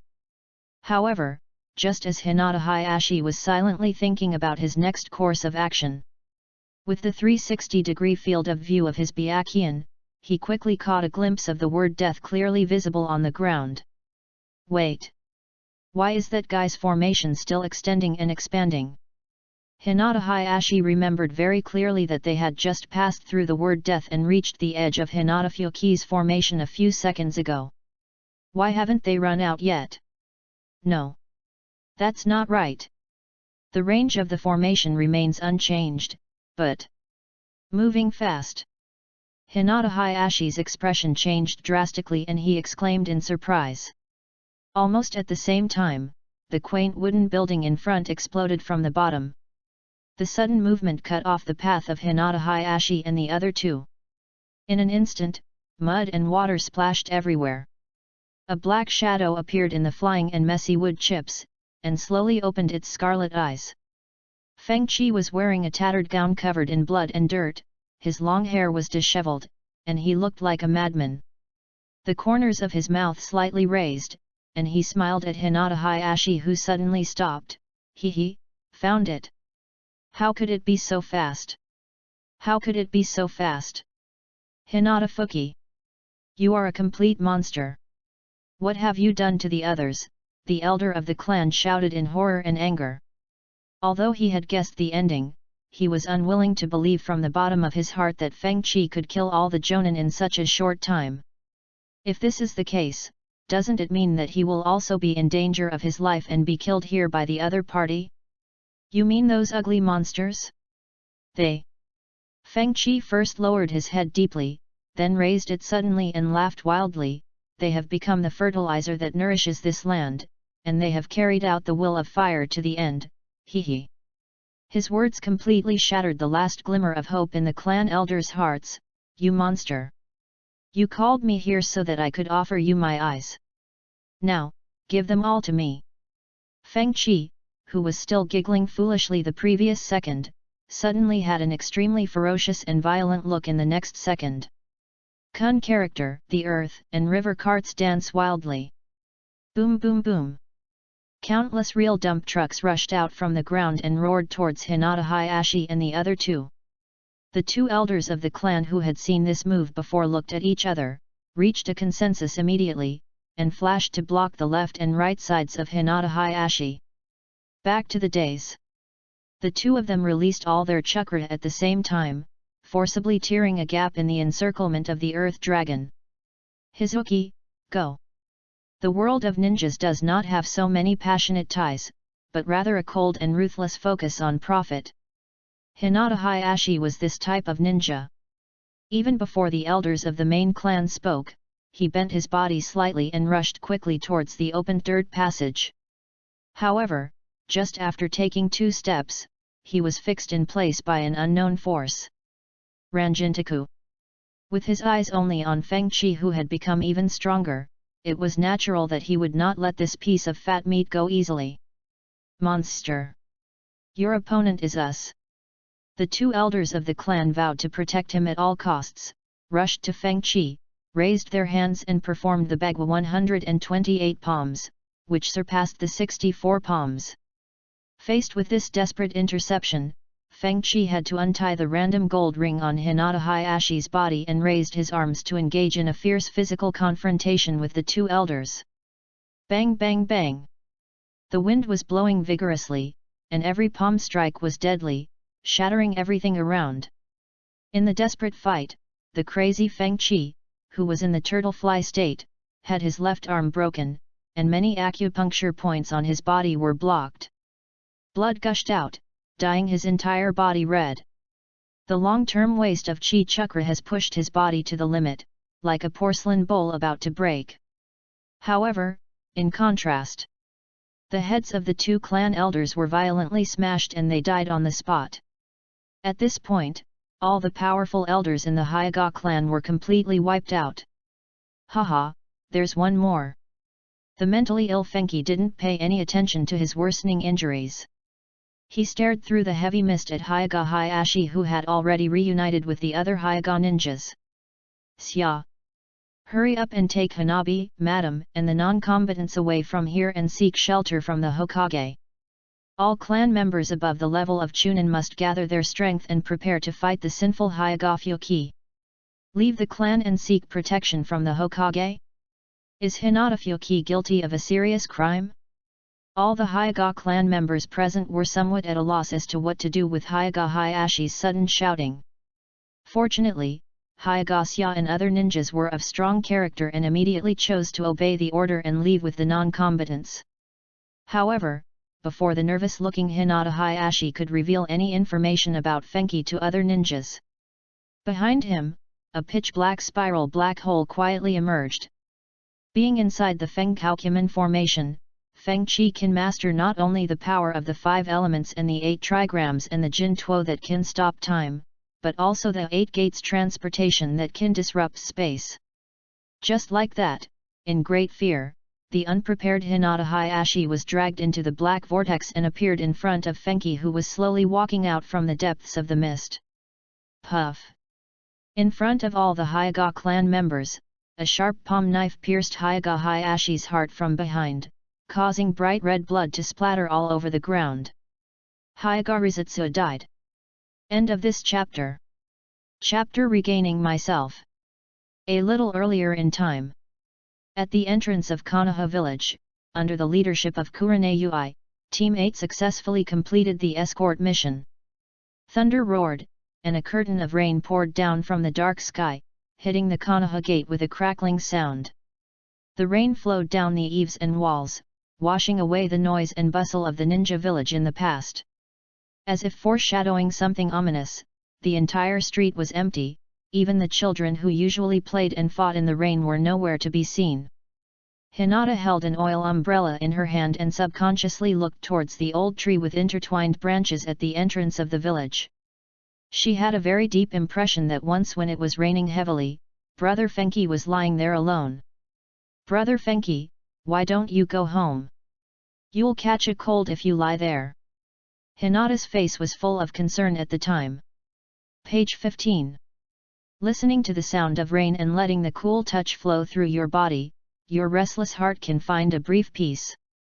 This is a free and easy way, Hinata. Recalling the casual and indifferent smile on Brother Fenghi's face at that time, Hinata felt a sense of uneasiness in her heart for some reason, and her handsome brows were furrowed. What's wrong, Hinata? You've been a little distracted since a while ago. Ui Kurane, who was also holding an umbrella, noticed her abnormality and asked with a little concern. Hinata clenched her fists at her side and shook her head in confusion. I don't know, I always feel like something bad is going to happen. Teacher Hong, can I go back to the tribe's land first? Under normal circumstances, when a ninja returns from a mission, he or she needs to report the progress of his or her work to the Hokage building, and can only receive the reward after the report is completed. However, the level and confidentiality of their Class 8's mission this time were not high, so there were no too strict requirements. The Hyuga clan's land? It's on the way, so let's go together. Kurane Ui agreed to Hinata's request and held up a finger in front of her face, but we can only take you to the door. After all, the Hyuga clan is one of the major forces in the village. She, who has just completed her mission, needs to be cautious with Kaiba and Shino and cannot have direct contact. Yes. Thank you, Teacher Hong. Hinata nodded heavily. Oh, it's okay. Didn't Feng Qi say that we completed the mission successfully this time? The thick-skinned Inyazuka Kaiba scratched his head indifferently. Speaking of Feng Qi, he looked extremely unhappy again. I didn't expect that the old man who wanders around the village all day long can be so accurate in his predictions. Thinking of the scene when his good friend Shino was surrounded by a bunch of big wavy girls during the mission, his back teeth were almost broken. It's typical that people are not afraid of their brothers' hard lives, but are afraid of their brothers driving a Land Rover. Just like that, Team 8, having reached a consensus, shuttled through the misty rain and headed towards the Hyuga clan's territory. Wait, what's with that weird mist? As they approached the Hyuga clan's territory, Yui Kurane, a senior ninja, was nervous and was the first to notice something was wrong. Not only the Hyuga clan's territory, but even the surrounding streets were unusually quiet. Able to sense the presence of many powerful chakras around. Since they were only ordered by the Hokage to monitor the movements of the Hyuga clan, the Enbu and guards in the dark did not deliberately hide themselves. The mist outside the clan territory is quite thin. Through the long-range perspective of the Byakugan, Hinata saw in advance the scene that Kurane Ui and others failed to see. Thump! The umbrella in his hand immediately slipped and fell onto the muddy and watery ground. That was a picture of. It was a nightmare scene that made her mind go blank instantly and she almost fainted. Father, Brother Fenki, no, no. Ignoring Kurane Ui's obstruction, Hinata ran towards the clan territory like mad, stumbling and falling several times along the way. The dirty mud soaked her ninja clothes, staining the cute whiteness of her cowardly face extremely ugly. Even though her arms and thighs were scratched by the gravel, Hinata was completely unaware of the situation and kept rushing forward. Finally, she arrived at the tribe's side, stood in front of her pale-faced sister, Hinata Hanabi, and stared at the scene in front of her with a trembling body. Brother Feng Qi, who treated her to ramen, guided her to become stronger, and was always gentle and easygoing. Pierced my father's chest. Patriarch/father. The group of Hyuga ninjas and Hyuga Hanabi who had reacted were also shocked by the sudden scene and screamed out in pain. Hehe, got it, the pure-blooded Byakugan. Feng Qi turned a blind eye to the hateful and furious gazes around him, and with the assistance of Feng Hokiman, he greedily absorbed the energy of Hinata Hayashi's Byakugan. Damn it Hinata Fuki, what the hell are you doing? A ninja with a high status in the main family shouted loudly, quickly formed seals with both hands, and decisively activated the caged bird mark on Fenki's forehead. The familiar tearing pain came again, which greatly stimulated Feng Qi, who was already mentally ill. Zhen, thunder falls. Boom! A loud thunderclap struck from the sky, and the dazzling lightning illuminated the dim surroundings. The ground trembled slightly, and when the other Hyuga ninjas looked on in horror, the main family ninja who tried to activate the caged bird was left with nothing but a charred deep pit that was gradually filled with mud and water. Quickly stop him, if this continues the clan leader will really be doomed. Be careful of that strange thunderbolt. After being shocked, all the main family ninjas moved almost at the same time. The main family ninjas who knew the caged bird seal quickly formed seals, while those who had not yet mastered this method of driving slaves took a step forward and rushed towards Fenki, who was constantly absorbing the energy of Hayashi's Byakugan. As elite ninjas trained by the Hyuga clan, their reactions were quite quick. Unfortunately, they did not have time to obtain the key information from Hinata Hayashi. The results speak for themselves. The ninja who tried to cast the caged bird seal was burned to death by the sudden fire, and the ninja who rushed too close was covered with wounds by the sudden wind. After just one encounter, most of the Hyuga clan ninjas lost their fighting ability. What a terrifying ability! Kurane Ui, who had come here out of concern for Hinata, opened her eyes wide with horror on her face. As for Inyazuka Kaiba and Abarame Shino, who had never seen such a bloody and tragic scene. They were already frightened silly, their bodies stiff and unable to move. Ha ha ha ha! They must all die. I want to gain the power to cover the universe. Even though he was born with white eyes, it couldn't hide FENGHOU's scarlet and crazy pupils. Sweeping over by this pair of eyes that were comparable to the demons from hell, those family members of the FENGHOU clan who had no ability to fight felt a chill run through their bodies and collapsed to the ground one after another. He couldn't even muster the strength to turn around and run away. FENGHOU pulled his arm out of Hinata Hayashi's body, and a few drops of blood splattered. The graduation bracelet given by Hinata was completely dyed blood red. With his long hair disheveled, he walked towards the old and young, women and children of the clan, step by step.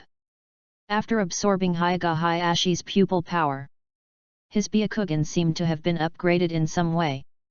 Although it was far from reaching the level of the Rinnegan, the scarlet around the pupils was gradually dissipating, returning to clarity. It's like a drowning person finally grabbing a straw to survive. At a certain moment, FENGHOU's body shook and he staggered to his knees. The blood-flowing soil in front of my eyes appeared in layers of blurry shadows, and then gradually overlapped and returned to normal. After consuming the chi chakra and improving the power of the Byakugan, he finally got rid of the confusion of FENGHOU's inner scene and regained himself. End of this chapter. Chapter 20. Goodbye, sister. The FENGHOU formation diagram with flowing light patterns converged at a speed visible to the naked eye and finally disappeared under Hinata FENGHOU's feet. As a result, the thick mist that filled the surroundings began to thin, revealing the Hyuga clan's territory that had turned into ruins under the pouring rain. FENGHOU's chest rose and fell, his eyes lowered as he looked at his slightly clenched bloody fist. The pure and clear white eyes flashed with a faint light, calm and indifferent, without much emotional fluctuation. Now, he already has the power to see through deeper inner illusions, and the upper limit of his stagnant ability has been raised due to the improvement of his Byakugan pupil power. Rather than saying that he regained self-awareness, it would be more accurate to say that his previous creepy state of madness was just a manifestation of the expansion of his many desires deep in his heart. In other words, even if he had not been deceived by the inner scene, he would have killed those people from the main family who were high and mighty and wanted to seize things at will. From the moment Hyuga Hayashi asked him to surrender his Byakugan, the outcome was doomed to be a fight between two sides, one died and the other died. If you want to gain absolute power to consolidate your rule, you must bear the corresponding risks and costs. This is basic common sense in the ninja world full of greed and profit. Unfortunately, Hyuga Hayashi and those clan elders trusted too much in the slave contract they set, the caged bird curse. In the end, the goddess of luck is on my side, the Hyuga clan. FENGHOU put away his chaotic thoughts and looked at the anxious Zone family members opposite him with a complicated look, as well as Hinata and Hanabi are two sisters. At this moment, 2 lines of tears were sliding down Hinata's mud-covered face uncontrollably. Emotions such as confusion, anger, fear, shock, despair, etc. are intertwined and ultimately buried by extreme grief. It is difficult for anyone to accept that the brother who loved and appreciated the most killed the strictest biological father. What's more, Hinata herself is a cowardly and timid person. Witnessing such a cruel scene made her spirit almost on the verge of collapse. In contrast, her younger sister Hinata Hanabi showed extraordinary calmness. She stood there in a daze, staring at FENGHOU with her flawless eyes. No one knows what this little girl is thinking at this moment. FENGHOU, why? Hinata's pupils lost their luster and she paced towards FENGHOU in a daze. She wanted to know what had happened and whether this bloody place was just a nightmare. Hinata, calm down, that guy is too dangerous now. Kurenayui quickly pulled Hinata back and protected her tightly behind her, while staring at the figure slowly standing up opposite her with sharp and solemn eyes. Are you still the Hinata Fyoki we know? She asked in a deep voice, and all the chakra in her body was quickly mobilized, ready to deal with any emergency that might occur at any time. Page 16. Although Feng Qi no longer had the murderous intent he had when they first met, his ability to kill a large number of Hyuga ninjas with just a wave of his hand still made Yui Kurane feel extremely fearful. This younger generation in front of him who was not interested in anything was even more powerful and terrifying than he had imagined. Feng Qi stood upright in the rain. The dripping rain kept falling, washing away the strong smell of blood on his body, and it also seemed to be washing away all traces of his existence in the village of Konoha. With the help of the Byakugan's clairvoyance and all-round ability, Feng Qi could see very clearly that after the mist dissipated, a large number of Konoha ninjas began to approach this side. In the Leaf Village, where bloodlines and rules are valued, no reason can justify such atrocities as attacking and killing family patriarchs and elders. What's more, the destructive power he displayed has seriously threatened many forces in the village.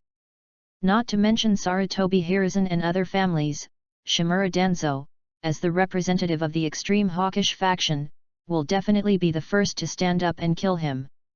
It is obvious that it is no longer possible to stay in Konoha. We must leave as soon as possible. In the end, he still has to embark on the same rebel ninja path as Uchiha Itachi. Thinking of this, Feng Qi sighed deeply, his eyes passed over Yui Kurane, and looked at Hinata who was almost broken. I have always been myself, Yui Kurane-senpai. After saying this, he, alone, slowly walked towards the Hyuga people opposite. The sound of rain covered the noise of footsteps on the soil, and the atmosphere suddenly became extremely depressing. Seeing this, Yui Kurane's nerves tensed up and her other hand quietly reached for the ninja bag on her thigh. The legs of Inyazuka Kaiba and Aberame Shino, who were new genin, were shaking uncontrollably.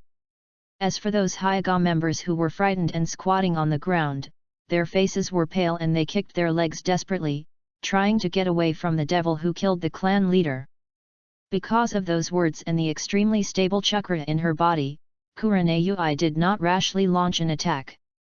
Feng Qi just walked past her and passed by Hinata behind her.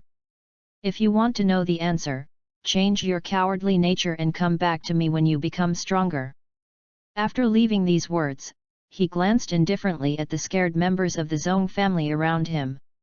The children who were held tightly in the arms of the women's servants had hatred written deep in their little eyes. After a brief contemplation, Feng Qi finally decided not to kill all these weak people.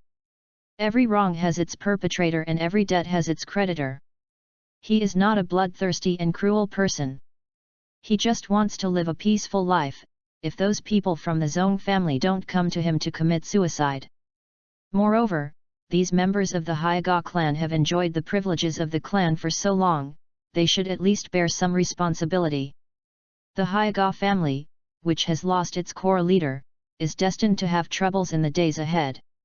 In addition to the retaliation and encroachment from external forces, the Hyuga branch, which has been suppressed for many years and finally sees hope of being liberated from the caged bird curse, will certainly not be so content. In this situation of internal and external troubles, if not handled properly, the Hyuga clan will be close to being annihilated in the true sense. And this is the price that Hyuga Hayashi and his group of elders paid for robbing him. The ending was doomed to be inevitable from the moment the unequal curse of bird in a cage appeared. The word dry, 100 flowers dazzle. Feng Qi raised one hand in front of his chest, and the mini version of FENGHOU formation under his feet opened up, transforming into more than a dozen clones that evacuated from all directions. This is a move he developed by combining FENGHOU and the basic ninja clone technique.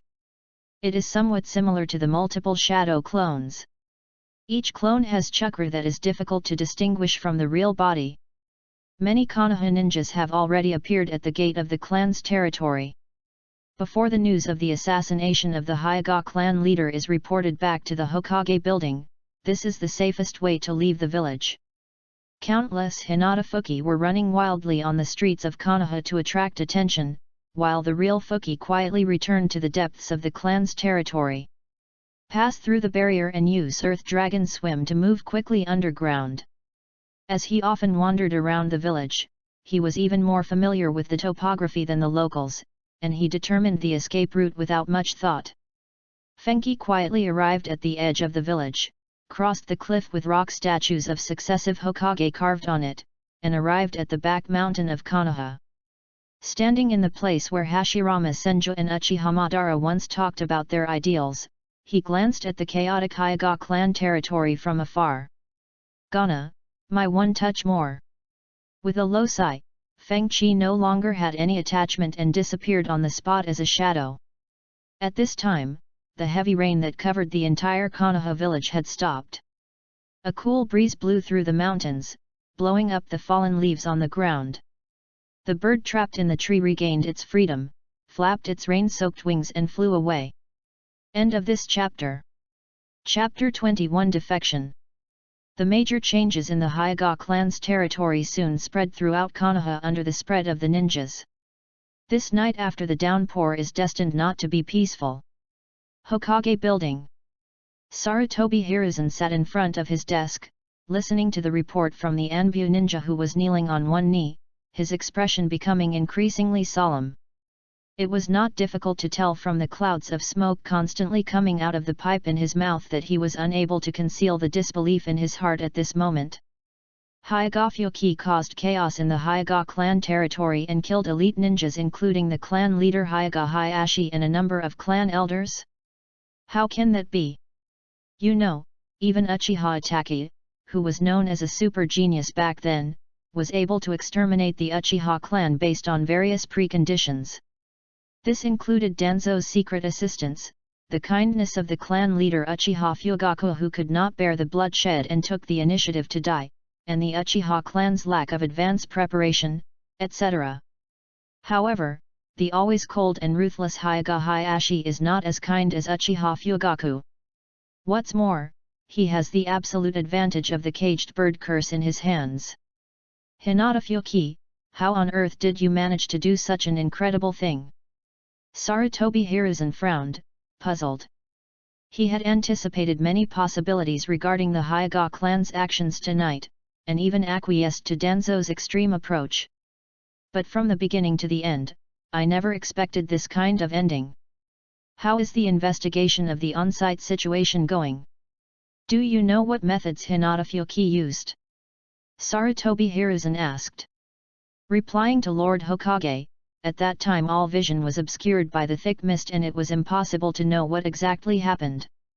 The kneeling Anbu thought for a moment and replied in a deep voice, but from the surviving Hyuga tribe, I learned that in addition to the 5 basic attributes, Hyuga Fuki also seems to possess a strange spatial power. Hearing this, Sarutobi Hiruzen was slightly stunned, and then he sighed heavily. Is it the ability awakened by that pair of special Byakugan that has never been recorded before? It's countless times more dangerous than I imagined. Sarutobi Hiruzen, known as the Ninja Professor, sensed a stronger sense of crisis than many previous ninja defections. Thinking of this, he waved his hand and said, "Mobilize all the ninjas in the village to track down Hinata Fuki with all our strength and bring him back to the village at all costs." Yes. White smoke emerged, and the Anbu ninja who received the order immediately disappeared. As the Anbu left, the dimly lit Hokage's office fell into silence. Sarutobi Hiruzen had a worried look on his face. He pressed down the Hokage hat on his head, slowly stood up and walked to the window, silently looking at the village after the heavy rain. "You're going to regret this, Hiruzen." Danzo's low voice inexplicably echoed in his mind. Sarutobi Hiruzen had never expected that these words would come true so soon. Yes, he did regret it. "I regret why I didn't agree to Hinata Fuki's request this morning." In the densely vegetated forest, a dark figure quickly passed through the tangled branches. Although his physical condition was not optimistic, Feng Qi had no intention of stopping to rest. He was very clear about the styles of Sarutobi Hiruzen and Shimura Danzo. Whether it was the superficial sin of assassinating the clan elders or the potential threat that was enough to shake the entire Konoha, they would not let themselves go easily. A dazzling array of tricks can only confuse people for a while. The safest and most reliable approach at the moment is to leave the Fire Nation territory as soon as possible. As for what to do next, to be honest, Feng Qi is still quite confused. From the moment he decided to follow the order and go to the main family's land, he was ready to die together with his mother's Hyega main family. I didn't expect that by some strange coincidence, I could still save my life. As he was thinking, Feng Qi suddenly stopped moving forward, as if he had sensed something strange, and stood on a thick tree trunk.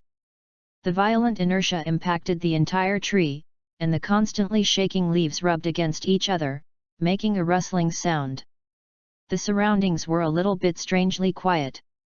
Feng Qi looked alert, with veins surfacing at the corners of his eyes. With the all-round vision of the Byakugan, he soon discovered two ninjas hiding in the darkness on the side. The familiar chakra of the other party made him slightly stunned and a little surprised. "I see you, come out. I told you. Hinata Fuki must have left from the back mountain. Is this the instinct of a wild animal? It's really scary. That's the guidance of youth, Kakashi." Amid the noise, two figures wearing Konoha Jonin uniforms walked out of the darkness. "It is these two best friends, Kakashi Hatake and Might Guy. You're here faster than we expected, Senior Kakashi and Senior Guy." Feng Qi's face looked a little ugly. It is not difficult to infer from the conversation between the two that they actually followed their intuition to get here. Page 17. Feng Qi, we have already heard about what happened. Kakashi put away his relaxed expression, took a step forward, raised his eyes to look at Feng Qi, and said seriously, "Come back with us while there is still a chance." Because their fathers had done nothing wrong but had both suffered similar experiences of being cursed and insulted, he paid special attention to Feng Qi and understood him better than anyone else. This young man, who behaves extremely lax and negative in all aspects, does not seem like the kind of brutal person who would kill his own people. So, when Kakashi heard the news that Fenki killed Hinata Hayashi, he stood there in a daze, unable to believe his ears. It was not until he was dragged by Kai towards the back mountain that he barely came to his senses, and he firmly believed that there must be a reason behind Fenki's crazy behavior. "Senior Kakashi, do you think I can survive if I go back given Konoha's style?" Fuki stared into Kakashi's eyes and asked back. Hearing this, Kakashi lowered his head dejectedly. He knew very well what kind of people the villagers were like, and they would not care about your difficulties. Otherwise, his father, Konoha White Fang, would not have been forced to commit suicide. "Riki, what on earth happened to you?" Kai asked directly. "Senior Kai, you called my name wrong again."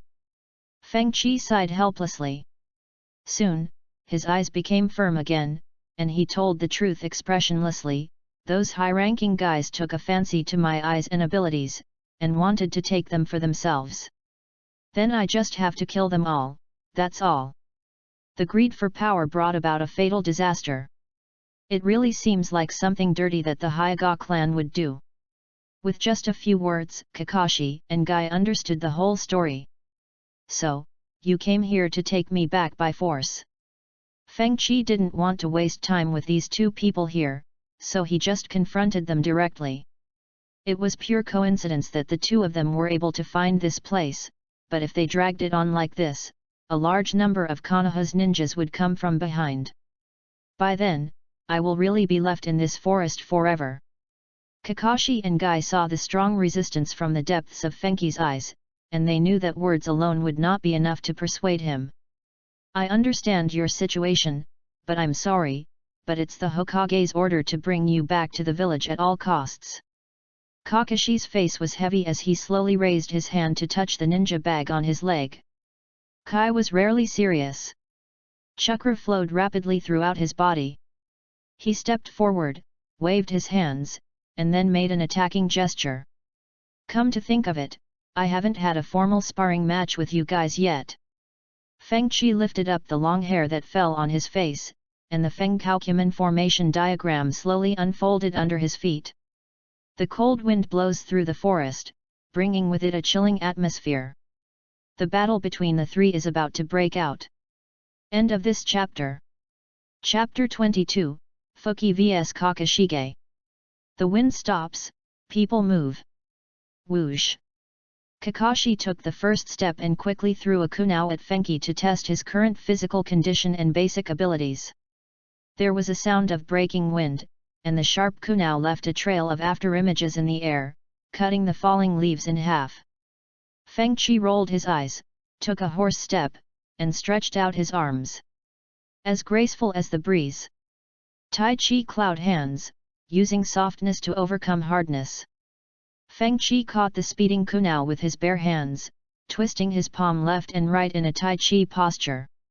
He caught the detonating tag hidden on the handle of the kunai, but did not remove the potential energy of the kunai.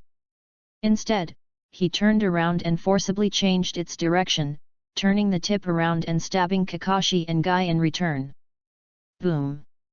The detonating tag attached to the kunai exploded instantly, turning the tree where Kakashi and Guy were standing into powder. Amid the billowing smoke, two figures flashed out and avoided the shock wave of the explosion. Was he seen through? This little trick really couldn't fool Hinata's eyes.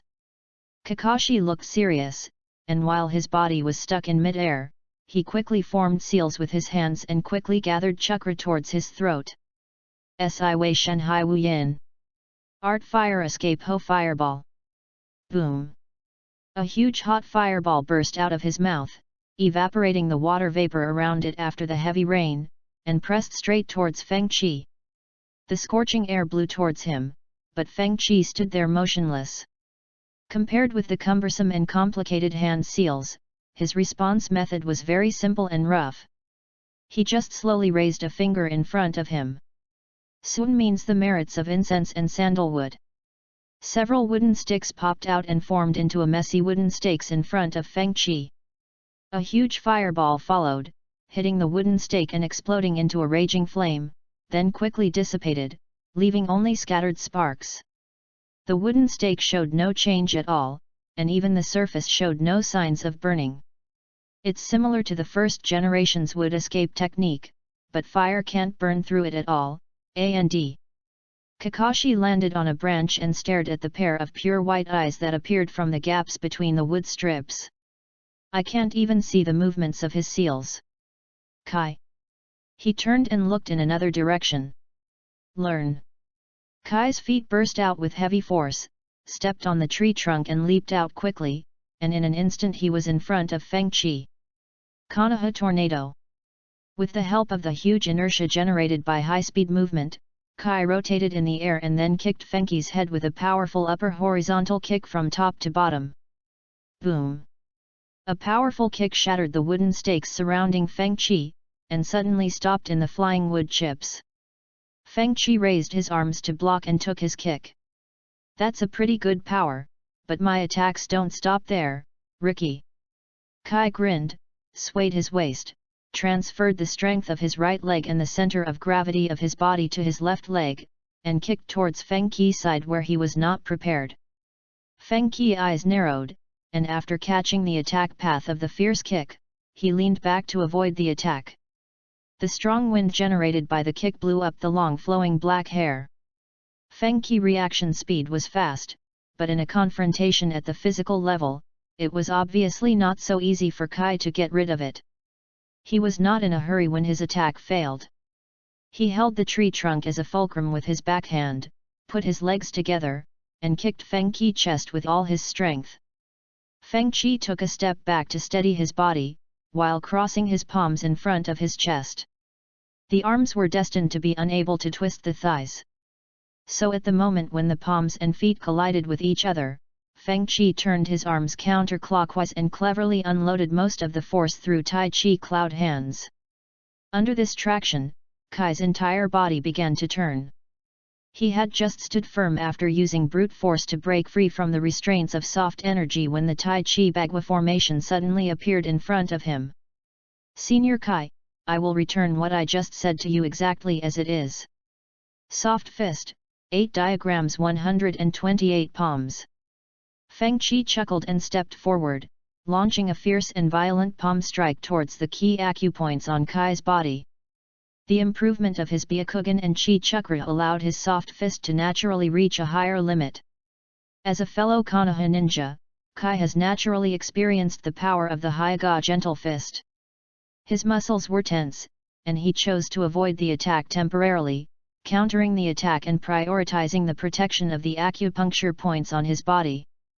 Bang bang bang! The dull sound of violent collision between palms and fists continued to be heard. Under the suppression of FENGHOU's soft fist, Kai was forced to retreat little by little. 128 palms. FENGHOU swung his palms to his waist and delivered overlapping high-speed palm strikes. Boom! Although Kai crossed his arms and raised them up immediately to prevent the key acupoints from being blocked. But he could not stop the subsequent impact and was knocked flying backwards, breaking a large tree in the distance and falling into the dense bushes.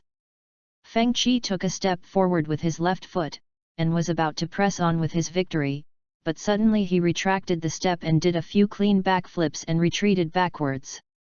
Boom, boom, boom. There was a sound of breaking wind, and FENGHOU appeared where he was standing, deeply nailing into the surface of the tree trunk. FENGHOU dodged the kunai narrowly, raised his eyes slightly and glanced at Kakashi, who was standing on the tree canopy not far away. Kun character, earth and river cart. Boom! The ground below bulged high, and the loose soil condensed and compressed into an earth dragon, roaring and smashing towards Kakashi. Kakashi bent his legs, seized the opportunity when the attack arrived, and leaped out, stepping on the mud and moving around on the earth cart. While rapidly approaching FENGHOU, he quickly formed seals with his hands. As the chakra gathered, the right arm hanging by his side suddenly emitted a bright light of lightning. That was one of the famous skills he developed in his youth, a lightning style called Reikari that combines the changes in chakra properties and forms, and has extremely strong lethality and penetration. Page 18. Zilla Zilla. The energy around Reikari tore a charred groove on the earth cart. After reaching the attack range, Kakashi led Reikari to raise a cloud of dust and jumped in front of FENGHOU, whose retreat was blocked by the tree trunk. Be careful, FENGHOU. If you take this attack head-on, I can't guarantee your safety. He reminded him kindly. It is indeed a powerful jutsu, but it is unfortunate, Kakashi-senpai. FENGHOU was unmoved and chuckled, now this technique is mine. Snapped. FENGHOU clapped his hands, and arcs of electricity jumped wildly in his palms, all gathering on his clenched left fist. The violent energy roared out immediately, sweeping across the entire venue. This time, Kakashi saw it very clearly. It's not that I can't catch the opponent's hand seal without using the Sharingan, but Hinata Fuki didn't even perform any hand seals. Shock word, Reikari. Under Kakashi's incredulous gaze, two bolts of lightning collided with each other under the traction of his fists. Boom! The violent force of thunder exploded instantly, and the dazzling lightning illuminated the dark forest that was plunged into darkness. Amid the broken branches and leaves, FENGHOU and Kakashi flew backwards at the same time, breaking several large trees in succession. The second update will be later. Then I will sign the contract. I will ask for some data and votes. Thank you everyone. End of this chapter. Chapter 23 The End. Ahem, as expected, even with the blessing of FENGHOU, there is no way to perfectly replicate Reikari in such a short time. FENGHOU, who was embedded in the tree trunk, coughed up a mouthful of blood, exerted force with his shoulders, and broke free from the restraints. Standing in the messy jungle, his chest heaved up and down and his breathing seemed a little disordered. It wasn't because he was beaten by Kakashi, but the previous waves of confrontation had triggered the physical injuries he had sustained in the Hyuga clan's territory. Just when FENGHOU had caught his breath, his nerves instantly tensed up. Sensing the danger from above, he quickly dodged to the side. The next second, a terrifying feeling of oppression descended from the sky, and a black shadow fell like a human cannonball. Boom! Accompanied by a loud noise of the ground breaking, Kai attacked again, kicking a deep pit full of cracks in the ground where FENGHOU had just been. All the surrounding flowers, plants, and trees were destroyed. It's really tricky, the Byakugan's all-round perspective. Looking at Feng Qi, who was doing Tai Chi not far away and ready for battle, Kai raised the corners of his mouth and burst out with a strong fighting spirit, "That's right. Youth should be full of passion." Whoosh! He took a heavy step, crushing the huge pit, and launched a fierce attack called Youth towards Feng Qi. In terms of physical skills alone, the only Konoha ninja who can compete with him is the Hyuga clan. However, after being promoted to Jonin, his various actions will be restricted, coupled with the Hyuga family's strict rules full of rules and regulations. So there are very few opportunities to practice Ruquin as fully as I do now. In an instant, Konoha's blue beast rushed in front of Fenki and kicked out a high-speed spinning Konoha whirlwind. 3 strengths, collapse strength, move. Feng Qi took light steps, bent his body slightly to avoid the kick, and raised his hand to grab Kai's calf as he rushed past. As if he had anticipated his move, Kai kept smiling. He increased the strength of his thigh to forcibly break free from the grip of the palm, then turned around and raised his other leg, launching a roundhouse kick with greater speed and power. Konoha's powerful whirlwind. That's right, the kick just now was just a feint. The resulting gust of wind blew across Feng Qi's face like a sharp blade. He stomped hard on the ground to steady his center of gravity, and raised his arm, which had gathered a large amount of chi chakra, to defend himself. Block! Boom! A powerful kick hit his arm hard, and the heavy force that followed was instantly transmitted to Feng Qi's whole body, causing him to move nearly 1 meter on the spot, leaving 2 dirt grooves on the ground. Although he failed to perfectly block the Konoha's powerful whirlwind and was shocked to the point of bleeding from the corner of his mouth, Feng Qi's Tai Chi power had already been accumulated. Air gushed out of his clenched right fist. Kai, who was about to take advantage of the victory to pursue the enemy, had a serious expression on his face and sensed the danger. Hammer! Feng Qi growled and punched with all his strength. It was similar to Hyuga's Bagwakongpi Zhang, but the power was more concentrated. The long-distance attack suddenly erupted, knocking Kai, who was hastily defending, back again and again. At this moment, a gloved hand reached out from behind and placed it on Kai's shoulder. After forcibly helping Guy to stop his unstoppable attack, Kakashi took advantage of the situation and stepped on Guy's face to leap high. He then used his hands and feet to engage in a fierce physical battle with Fenki. Bang bang bang! Kakashi's attack was as fast as lightning, and Feng Qi, who was hastily responding, made his movements even more graceful, as if he was using Kakashi's opponent's force to counter-attack him. After fighting for more than a dozen rounds, with the last collision of fists and palms, both of them jumped back tacitly and kept a safe distance. Whoa, whoa, whoa! Feng Qi raised his hand to wipe the blood from the corner of his mouth and breathed heavily. His current physical condition is not optimistic at all. His chi chakra is severely depleted and he is almost exhausted. This can be seen from the fact that the Kimen formation diagram is constantly shrinking behind the wind under your feet. In this situation, it was really difficult to face the 2 elite Jonin, Kakashi and Guy. And looking at the 2 people standing side by side opposite him, Feng Qi's expression gradually became solemn. They didn't use the Sharingan and the 8 gates, so it was obvious that they hadn't started fighting seriously yet. If I want to defeat them completely, it seems that the only option left is to go crazy again. However, the prevailing trend at the time was not to think in this regard, because encountering Kakashi and Guy here was not a bad omen. Feng Qi, don't you want to defect from Konoha? If that's the extent of it, it's better to give up resistance. Kakashi put his hands in his pockets, posing in a rather cool and handsome manner. Ha ha ha! Kakashi is right. If we don't show some real skills, we can't guarantee what will happen if we keep dragging this on. Kai grinned, revealing his big white teeth whose brilliance could not be concealed even in the darkness. Rather than persuading them to surrender, their tone sounded more like a reminder. Feng Qi's heart moved and he understood the meaning of their words. You are such a strict senior. In return, I will give you a gift that is a little different." As he finished speaking, the Kimen formation diagram, which had shown signs of shrinking, expanded again. Feng Qi took a deep breath, clapped his hands, and shouted, "Be careful! Jen, the mountains collapse!"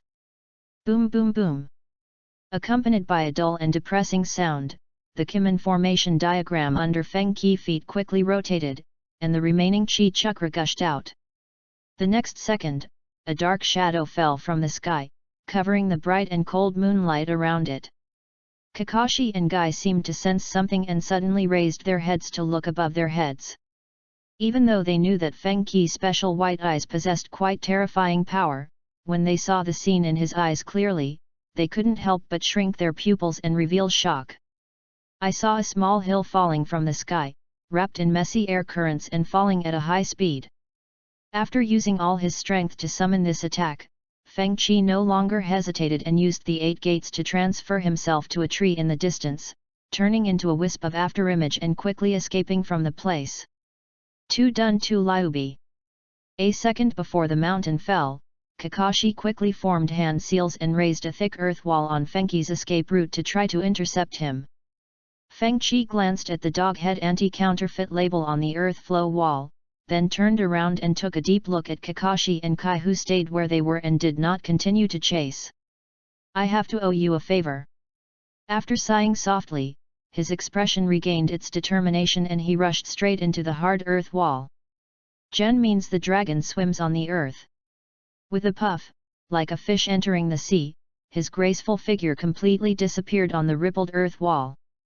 At the same time, the rapidly falling mountaintop completely submerged Kakashi and Kai. They crashed to the ground with a loud bang, completely changing the forest landscape within 100 meters. In an instant, dust rose and thick smoke billowed. Countless broken stones rolled down, scaring the birds living in the area to flap their wings and flee quickly. When the smoke and dust gradually dissipated, Kakashi and Guy appeared standing on the messy ground. Their ninja uniforms were torn and tattered, and they all had varying degrees of injuries. "If it were my father, he would probably make the same choice." With some emotion, Kakashi looked up at the bright full moon in the sky with a complicated expression. "Young people who have escaped the bondage of caged birds, let's burn our youth to the fullest." Kai ignored the bleeding scratch on his forehead and gave a thumbs up in the direction where Feng Qi disappeared. Page 19. After the battle just now, they confirmed Feng Qi will and became more determined in their original ideas. End of this chapter. Chapter 24 S-Rank Rebel Ninja, Hinata Fuki. A week later. The news that the main branch of the Konoha Hyuga clan had suffered a fatal blow spread throughout the ninja world. Not only the 4 most powerful countries, but even some small countries and ninja villages were shocked by this sudden change. The same thing happened in Konoha, and the same family was considered the strongest bloodline limit. Many people couldn't help but think of the night of the Uchiha clan genocide many years ago. Various forces began to take action and secretly investigate the protagonist of this major event, Hinata Fuki. They were greatly shocked by the fact that the Byakugan could awaken a special form, and they remembered Hinata Fuki's name deeply. Naturally, Feng Qi was labeled a traitor ninja. The level is the most dangerous S level. Affected by the severe damage to the Hyuga clan, the outside world gradually became turbulent. Some countries that have a deep feud with the Fire Nation are ready to make a move, hiding in the darkness, looking for opportunities to take advantage of the situation. The forces within Konoha village also found it difficult to remain calm, and various incidents occurred. The most noteworthy thing is that the Hyuga clan broke the rules that had been passed down for many years and announced to the public that the main family and the branch family would be merged. The caged bird seal used to restrain the branch family is very important, and not all main family ninjas can access it easily. After the night of the clan, those in the clan who could activate the caged bird curse had been almost all killed by Feng Qi. Before the younger generation, who had not yet fully grown up, relearned the curse, the bird in the cage was almost useless to the branch family. In this situation where high-end combat power is severely damaged by internal and external troubles, eliminating the barriers between the main family and the branch families and joining forces to deal with the various difficulties that lie ahead has undoubtedly become the best solution for the Hyuga clan at present.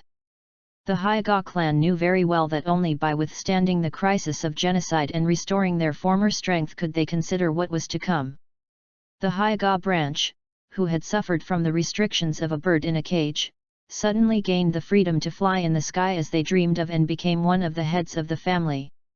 Naturally, they cooperated very well. Not to mention, there are already many foolish people in the branch family who are willing to sacrifice themselves for the family. Although there were some disturbances during this period, overall, the Hyuga clan managed to avoid the fate of being disintegrated and completely devoured. However, they have no chance of being awarded the title of Konoha's strongest clan. After the merger, the clan territory was in a state of disrepair. In the deserted Japanese-style building, Hinata sat on the ground blankly with a gaunt face and dull eyes. The sunlight outside the corridor was very bright, but because of the closed door, it could not shine into the dimly lit room. Just like the timid girl's heart at this moment, the surroundings are dark and lifeless. The small courtyard outside the house. Zihai folded her arms across her chest, leaning against the wall, occasionally looking up at the locked door. Ever since that incident, Hinata has shut herself off from the world and hasn't stepped out of her room for several days. As the teacher of Team 8, Kurenai was quite worried about this, fearing that Hinata, who had always been well behaved, would not be able to bear the heavy blow and become depressed. She really hoped that Hinata could get out of her pain, but she didn't know how to persuade her, so she could only stay here silently. Teacher Hong, Hinata hasn't eaten for a long time. Is it really okay if it continues like this? Inyazuka Kaiba frowned and couldn't help but ask. As a fellow member of Team 8, he was worried about Hinata's current condition. The white dog Akamaru lying on his head also had a sad look on his face and barked weakly twice. In contrast, Abarume Shino, who was standing next to her with her hands in her pockets, was much quieter and just stood there silently. Don't worry, Hinata is not such a fragile child. She is stronger than any of us think. Kurenai forced a smile and said firmly. Can Hinata come out of the endless pain? She wasn't really too sure. I heard that Uzumaki Naruto, the last one in the group, is also going to the Land of Waves to carry out a mission. I really hope Hinata can cheer up soon. Kaiba sighed softly. What he didn't expect was that this subconscious complaint seemed to touch a nerve of Hinata in the room. With a creaky sound, the door that had been closed for several days was pushed open forcefully. Hinata, with a thin figure, walked out of the dark room. Although it was difficult for Hinata to adapt to the suddenly dazzling light, her eyes were extremely firm and she forced them open in the bright light. Looking at Hinata who was slowly approaching them, Kurenai and the other two immediately showed joy on their faces. Kurenai slowly loosened her hands that were restraining her magnificent chest, and said with some heartache, Hinata, you. Teacher Hong, I want to become stronger. Hinata looked serious and spoke very briefly. Deep in those clean white eyes, there was less cowardice than before and more humility and maturity. She has undergone a huge change in her mentality and is no longer the girl who was protected by her family and even spoke in a soft and weak voice. The desire to become stronger is stronger than ever before. Even if it requires paying a price, Hinata will catch up with Hinata Fuki and ask him face to face why he did that and avenge him. Otherwise, she would not be able to continue to carry out her ninja way. Looking at Hinata in front of her, who seemed like a completely different person, Kurenai was silent for a long time, and her complicated thoughts finally turned into a sigh. This might be the best outcome, right? No problem. Next, get ready for the Devil's special training. Yui Hong narrowed her eyes and chuckled. Great! Team 8 is back with a bang. The carefree Inyazuka Kaiba didn't notice anything unusual. He raised his fist with excitement, simply happy for Hinata's return. Yay, you have to work harder and don't be our last one." Abarame Shino's words almost made her teeth dry and she turned her head and started spitting out saliva.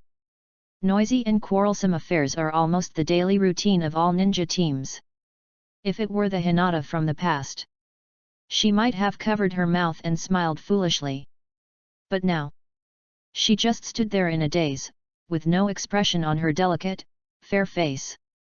At the same time, there was a hidden corner in the corridor not far away. With her long hair falling down, Hinata Hanabi slowly withdrew her gaze, and finally let go of the heart that had been hanging in the air for a long time. The sadness in the depths of the little white eyes gradually dissipated, and was replaced by an extremely determined look. Hanabi walked towards the training room deep in the clan territory with firm steps. In order to avenge his father and protect the Hyuga clan and his beloved sister, she secretly vowed that she would become strong enough to defeat Hinata Fuki and bring him back to Konoha. The impact of family changes and Fenki's defection made the two sisters, who have completely different personalities, embark on the same path. End of this chapter. Chapter 25 Akatsuki's attention. The former residential area of the Hyuga branch family and Fuki's residence. The day after the incident in the clan's territory, several Anbu ninjas came to investigate. Over the next few days, more and more ninjas from the village appeared in the area where the rebel ninja Hinata Fuki once lived. After no useful information was collected, this place became deserted. However, the flowers, plants and trees in the courtyard were well cared for. After the heavy rain, various flowers bloomed one after another, exuding vitality. The fragrance of the flowers was still there, even stronger, but the clear bird calls of the past were no longer there. Since that day, the bird flapping its wings and flying high has never appeared again. Hyuga Niji put away the shower bottle, slowly walked to the corridor where he last saw his brother Fenki and sat down. Looking up at the empty bird's nest on the small tree in the yard, Niji's expression looked quite heavy, with a strong sense of sadness. Some people are born standing on the top that ordinary people try their best to climb. Bloodline is something that cannot be shaken by human power in this world. But, fate can be changed. After all, we at least have the right to choose to die standing or live on our knees, right? Don't think too much, just live according to your own will. If the sky falls, I still have you to hold it up. Unconsciously, the words that Fenki had said rang in his ears. Ningji never expected that these words would come true so quickly. Perhaps brother Fengchi had already seen what would happen to him at that time. Ningkai murmured to himself, he really did it, breaking the cage and fate that was difficult to change. From the people of the branch family who turned around and left that day, he learned the truth about the eye gouging, and also deeply realized the ugly faces of those clan leaders and elders. He didn't have much of a favorable impression of the Zong family, so he didn't have much emotional fluctuations about this. If it were me, would I be able to fight to the death like brother Fengchi did? After thinking for a few seconds, Niji slowly shook his head and sighed softly. It should be impossible. Raising his hand to take off his forehead guard, Niji touched the caged bird seal that once made him extremely disgusted but now had become waste, and his eyes gradually became firm. Brother Fenki fulfilled his promise, shouldered everything by himself, and opened the chains of the bird cage for the entire branch family. I should also do my best to live according to my own will, just as he said. Thinking of the Hyuga clan which was facing internal and external troubles at the time, Niji slowly stood up, walked out of the yard, pushed open the door and walked towards the bright street. The confused and melancholy heart becomes more determined because of having someone to rely on. The short-term merger could not completely cut off the class contradictions. He made up his mind to take advantage of the temporary equality of the Hyuga clan to compete for the position of the new clan leader. Page 20. Only in this way can we change the status quo and ensure that the tragedy of the caged bird never happens to the children of the Hyuga family again. Only in this way can he live up to the name of Hinata Fuki's younger brother. This is destined to be a difficult road full of thorns, requiring a long time and 100 times the effort. They may even be covered in wounds and die in defeat along the way. But as Brother FENGHOU said, there has to be someone taller to carry it, and he will do his best for the unbreakable destiny. Outside the land of fire, in a dark and damp hidden cave, several afterimages stood together, creating a suffocating and oppressive atmosphere. Through the distorted light, one can vaguely see the red flame cloud uniforms they are wearing. Another extraordinary rebel ninja has emerged from Konoha. With the caged bird seal engraved in his body, he single-handedly eliminated the elite Hyuga ninjas including Hyuga Hayashi. The Samsara eye was extremely eye-catching under the dim flickering firelight. The leader, Pain Tendu, spoke slowly, Hinata Fuki, a young ninja who has awakened the special Byakugan. Hee hee ha ha, I've never heard of this name before. Kisame let out a dull laugh. Could he be a guy who aspires to the ultimate art? Deodara spread his arms, showing great interest. Pain Tiendeo glanced at the two of them and said in a deep voice, although the information we have obtained so far is not sufficient, in terms of the degree of danger, Hinata Fenki should be worth winning over. Hearing this, Aloe Head, who was standing side by side with the masked man, asked tentatively, we have already investigated his whereabouts and are currently in the bird country. Do we need to contact him first? One more teammate will give the plan of capturing the tailed beasts an extra layer of security. Let's give it a try. Understood. As the aloe-headed man and the masked man left first, more and more figures disappeared from the spot. This internal meeting temporarily initiated by Akatsuki organization ended here. Somewhere in front of a forest lake, Uchiha Itachi frowned slightly and looked at the calm lake with a complicated expression. Thump! A small fish jumped out of the water, and the splashing water fell back into the lake, creating ripples. Mr. Itachi, you should be very familiar with the Hyuga clan. Why didn't I hear you express your opinion just now? Hoshigaki Kisame, carrying a white cloth sword, jumped down from the tree and walked slowly to Uchiha Itachi. Itachi placed one hand on the chain of Hongyun's windbreaker, silently watching the lake surface return to calm. I haven't heard of the special Byakugan. In my memory, there is not even a person named Hinata Fuki. He said lightly. Even you don't have any impression of me.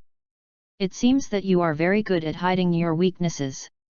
After thinking for a while, Kisame asked, come to think of it, he is quite similar to you. Don't you want to meet him? Kisame also has special eyes and also destroyed Konoha's strongest family. He respects Itachi very much in his heart and is very curious about what kind of person Hinata Fuki is. Not interested. Itachi's voice sounded calm. As for what he was thinking at this moment, Kisame had no idea. Let's go, there is still a mission to be done. Hey Mr. Itachi, wait for me. To the west of the Kingdom of Fire, within the borders of the Kingdom of Birds. In a tea house with simple decoration style. Feng Qi was wearing a grey robe and sitting alone in front of the tea table. He quietly picked up the teacup in front of him and took a sip. In order to completely escape the pursuit of the Konoha ninja, he was on the run almost all the time during this week, and also killed several Anbu ninjas during this period. Only now, having completely escaped the pursuit, did he have the time to sit down and rest. It's really tiring, becoming a rebel ninja or something. After drinking the warm tea, the lazy Feng Qi finally regained some energy and began to sigh for the hardships of the journey. After this period of adaptation and recovery, he fully mastered the upper limit of the enhanced Byakugan and found the critical point of his ever-expanding desire. The chi chakra in his body is much stronger than when he was in Konoha. The backlash from FENGHOU's inner world is even more terrifying than I imagined. Recalling the crazy state he experienced in the Hyuga clan, Feng Qi scratched his head in distress. If possible, he really didn't want to experience again the feeling of having his entire spiritual will filled with the thought of becoming the king. This is a problem that must be solved as a priority. I wonder if I can get the answer by asking inside. Feng Qi thought secretly in his heart. He had deduced a similar problem before in Konoha, and the huge fireball that appeared in the inner scene almost burned his consciousness to ashes. Now that the power limit has increased, I wonder if there will be different results? Although the hope is slim, Feng Qi still wants to give it a try. After experiencing the eye-catching incident, he deeply realized that the lazy attitude of Buddhism was simply impossible to achieve in this ninja world full of greed and blood. Even if you don't like fighting, there will be countless troubles coming to you because of your special look. Only by fully mastering FENGHOU can you be fearless of any threats and live freely as you please. Wow! I didn't expect that there would be such a handsome guy in this small tea house. Hey, little brother, do you have a girlfriend? It doesn't matter if you do, can you have an unforgettable love with me? A sudden wave of lofty voice interrupted Feng Qi's thoughts. She was a mature woman with outstanding appearance, with long wavy golden hair draped over her chest. Under the tightly tied casual clothes, two large snow-white thunders were extremely conspicuous, as if they were about to burst out in the next second. Feng Qi looked up expressionlessly, his pair of pure white eyes looked quite special. Before she could say anything, the woman was given a cold look by him. End of this chapter. Chapter 26 Uchiha Obito. Feng Qi put down the teacup in his hand, raised his eyes, and looked expressionlessly at the blonde woman who was about to come closer. There are too many people here. Can we go to a secluded corner to talk about love in detail? He put his hand against the woman's wrist and spoke in a deep voice. Hee, the shy type? Then I'll love you even more. The woman stood up straight, and whether intentionally or unintentionally, her chest swayed and her loose collar slipped off, revealing her flawless white shoulders and collarbones. Glancing at Feng Qi coquettishly, she smiled and said, "Come with me, don't worry, I will definitely not treat you badly." After saying that, under the fixed gazes of the males, she turned and walked out of the tea house with a coquettish step. Feng Qi chuckled, but did not refuse. He stood up and walked slowly behind him. After wandering around the relatively calm village streets, the woman turned into a remote and deserted dead end. The moment she stepped into the dimly lit environment, she seemed unable to suppress the heat in her heart any longer. After licking her hot lips, she suddenly opened her arms, turned her head and hugged Feng Qi. That hungry and thirsty look is very much like a female animal entering the breeding period. Feng Qi put his hands in his pockets, rolled his eyes indifferently without any emotion, and just stood there quietly, waiting for the upcoming nourishment. Hee, so what if he's an S-rank rebel? He's still just a young and energetic brat after all. Looking at the other party's defenseless posture, a hint of sinister complacency flashed in the blonde woman's eyes. The right hand hidden in the long sleeve quietly grasped the kunai that had been prepared in advance. Seeing that the two sides were already at an unavoidable distance, the woman's face turned grim, and she took out her kunai and stabbed it directly at Feng Qi's head. Boom! A muffled sound was heard and the kunai stopped abruptly. The sharp part that reflected the cold light was only 1 centimeter away from Feng Qi's heart, but it could not move forward at all. You! The smug look on the woman's face quickly disappeared. Fear was written deep in his widened pupils. He turned slightly to look downwards, following her gaze. At some point, Feng Qi's finger had already touched the acupuncture point under her collarbone. That is the Tiantu point, which is the life gate in the 8 gates ninjutsu. As the gate to life was sealed, the chakra flowing in the woman's body was violently cut off and became chaotic. With a bang, white smoke came out, gradually revealing the woman's true identity. He was a big man with a full beard, and he was wearing a ninja uniform. Without giving the other party time to beg for mercy, Feng Qi pointed his fingers repeatedly. Tanzong point, Juk point, Shenk point, Zongji point. Precise and deadly fingertips struck the bounty ninja's vital points, destroying him completely. The bounty ninja stared with bloodshot eyes, took 2 trembling steps back, staggered and fell asleep, and all life breath was gone. Using the transformation technique in front of the Byakugan, I really don't know what's wrong with your brain.